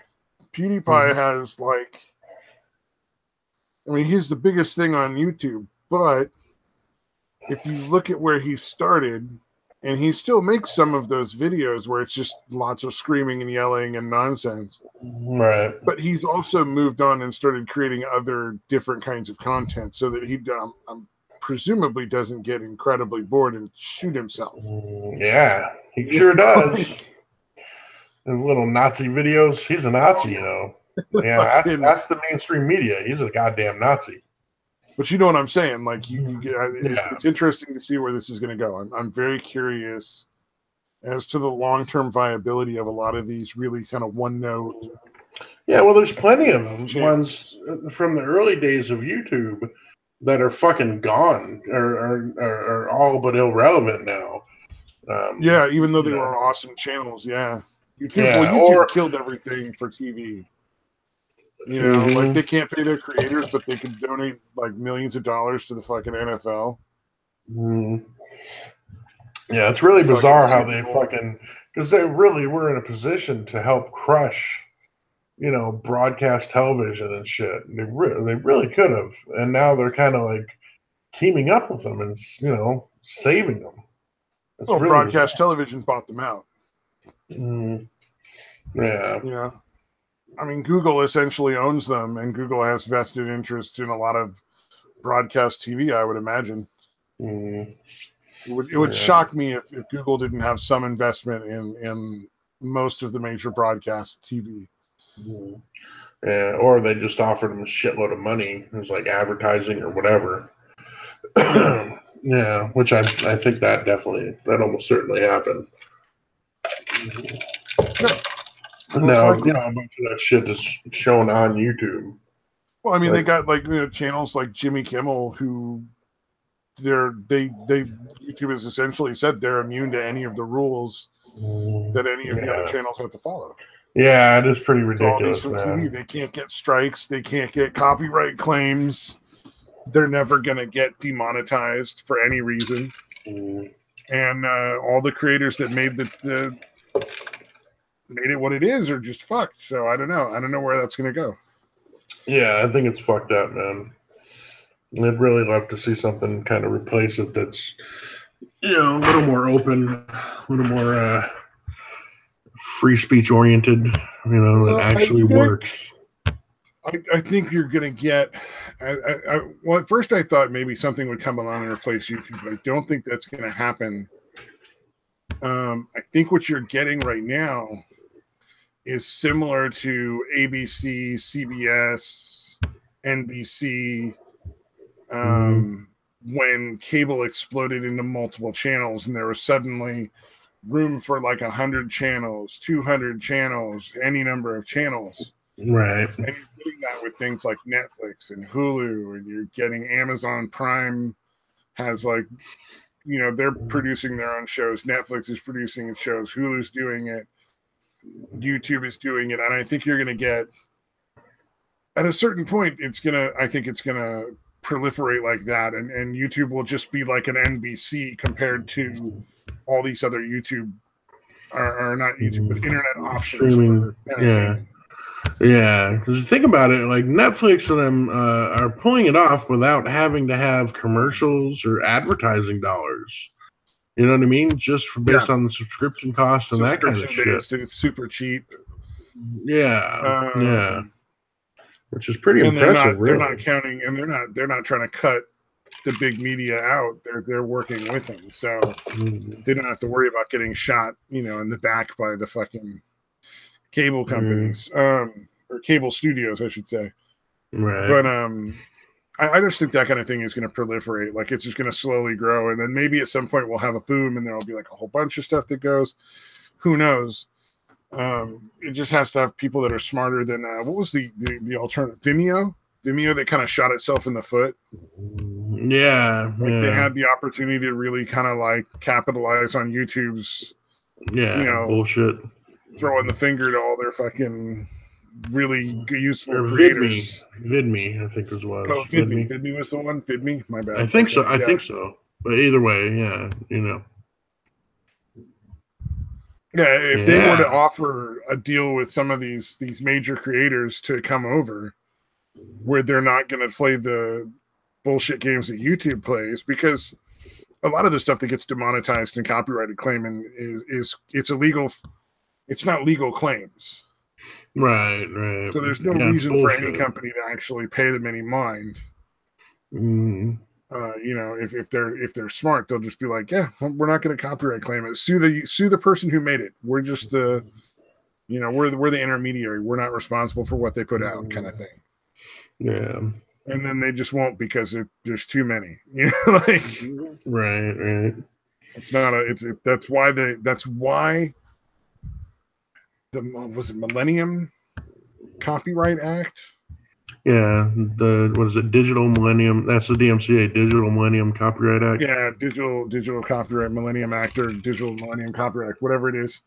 That's why they basically took out, an actual fucking trial, because they knew that in order to fucking bust these people that were downloading stuff, they wouldn't have enough money to sue everybody and go after them the way they should in court. They just had to be able to consider them guilty de facto, which is what is unfortunately going on. It's directly in violation of the Constitution. It's amazing it hasn't gone to the Supreme Court, because it's essentially de facto the opposite of our justice system. The guilty until proven innocent thing. Exactly. Yeah. And the only way you can get proven innocent is if they don't want to press charges. Otherwise they get to sue you, and you still have to not make money the whole time. And at first YouTube was just giving them the money. Yeah, that was fucking ridiculous. Like, wow. So even if it's being disputed, the other person that's making the claim is still fucking getting the money, dude. That blows my mind that was ever the fucking their idea of a good, good way to fucking settle shit. Really amazing. Well, it looks like DMCA is going to get challenged in the Supreme Court. Oh, really? So it looks like there's several cases pending, but it's the Supreme Court, so who fucking knows how long that's going to take. Right, they're not known for timeliness. The fact that they went and dealt with Trump's ban so quickly is pretty fucking rare. Oh, Psycho, his backup plan, living in a van down by the river. Yeah, that's the one I wonder with Sargon Nakata. I don't know what he's qualified to do other than YouTube. And he's so well known at this point, at least in intellectual circles. I wonder, maybe he could get a job teaching at some fucking half-rate school or something. I don't know, man. I don't know nothing about the guy. He could probably do similar to Jordan Peterson, go make a bunch of money in speaking fees and stuff Ben and. Yeah, dude, I heard a rumor that well, first of all, I think Sargon makes about $8,000 a month, I guess, in Patreon. Apparently Jordan Peterson's is $70,000 or something ridiculous like that. I have never Jordan verified Peterson that. Is making fucking money. Yeah, big money. Yeah, his personality. He is wheeling and dealing. He's collecting speakers fees. He's fucking selling his bullshit psych. The $10 personality test, dude. Yeah. Personality test. That dude's cleaning up. And I don't dislike Jordan Peterson. I just don't think he's right about a lot of the stuff he's talking about. Yeah. Well, anything, especially anything dealing with fucking religion. Like, I'm amazed at how he's so fucking reasonable and everything else, but he puts so much stock in these organized religions being correct. It's amazing to me. Yeah. Well, his psych stuff is pretty voodoo oriented, and from what I've seen, I don't know. Really? I don't. The self-authoring stuff. Everything I've seen about it is pretty bullshit. It's not some sort of new amazing fucking thing that's gonna suddenly make everybody's lives better. Oh, you mean the thing like clean your room and that kind of shit? Everything I've seen on it looks like the same shit prepackaged in different fucking cellophane. Like it's just a different color of cellophane around the same pile of shit that's not really that but there kind of always has to be somebody that fills that niche, dude. You know what I mean? Whether it's him or Oprah. If people are dumb enough to buy whoever. that shit, then fucking they're dumb enough to buy that shit. You know, caveat. My point is like there's always going to be a way to fucking, or that's always going to be repackaged somehow. Any of that self-help bullshit. But I mean, all of that shit boils down to one fucking rule: don't fucking be lazy. Yeah. Oh, yeah. No, it's definitely. No, I guess I'm thinking more of the other shit that I've seen of his, the studies he's actually doing. Like that stuff I'm not talking about. No, I don't know. I don't know. I'm not referring to that shit. When I hear him talking about that, which is kind of hard to find nowadays, but that shit seems right on. Like it seems like he's a legit. Like I would want to look into it. The level of his work that he's selling, I'd like to see a little more information about the studies before I buy anything he says from them. Right. Just because, partially because I think he is somewhat ideologically driven. But also because I think there's money involved, and I think he's has a monetary motivation to have certain outcomes that he's already said. So, because it's going to sell more books and it's going to get him more speakers fees and it's going to keep him in the limelight kind of thing. Yeah. All right. I don't think I'm not saying he's lying. I'm just saying I'd want to look into the really nitty gritty aspects of it before I would necessarily give it carte blanche. Yeah, well, I don't know. You want to give anybody carte blanche, dude, but you know what I mean.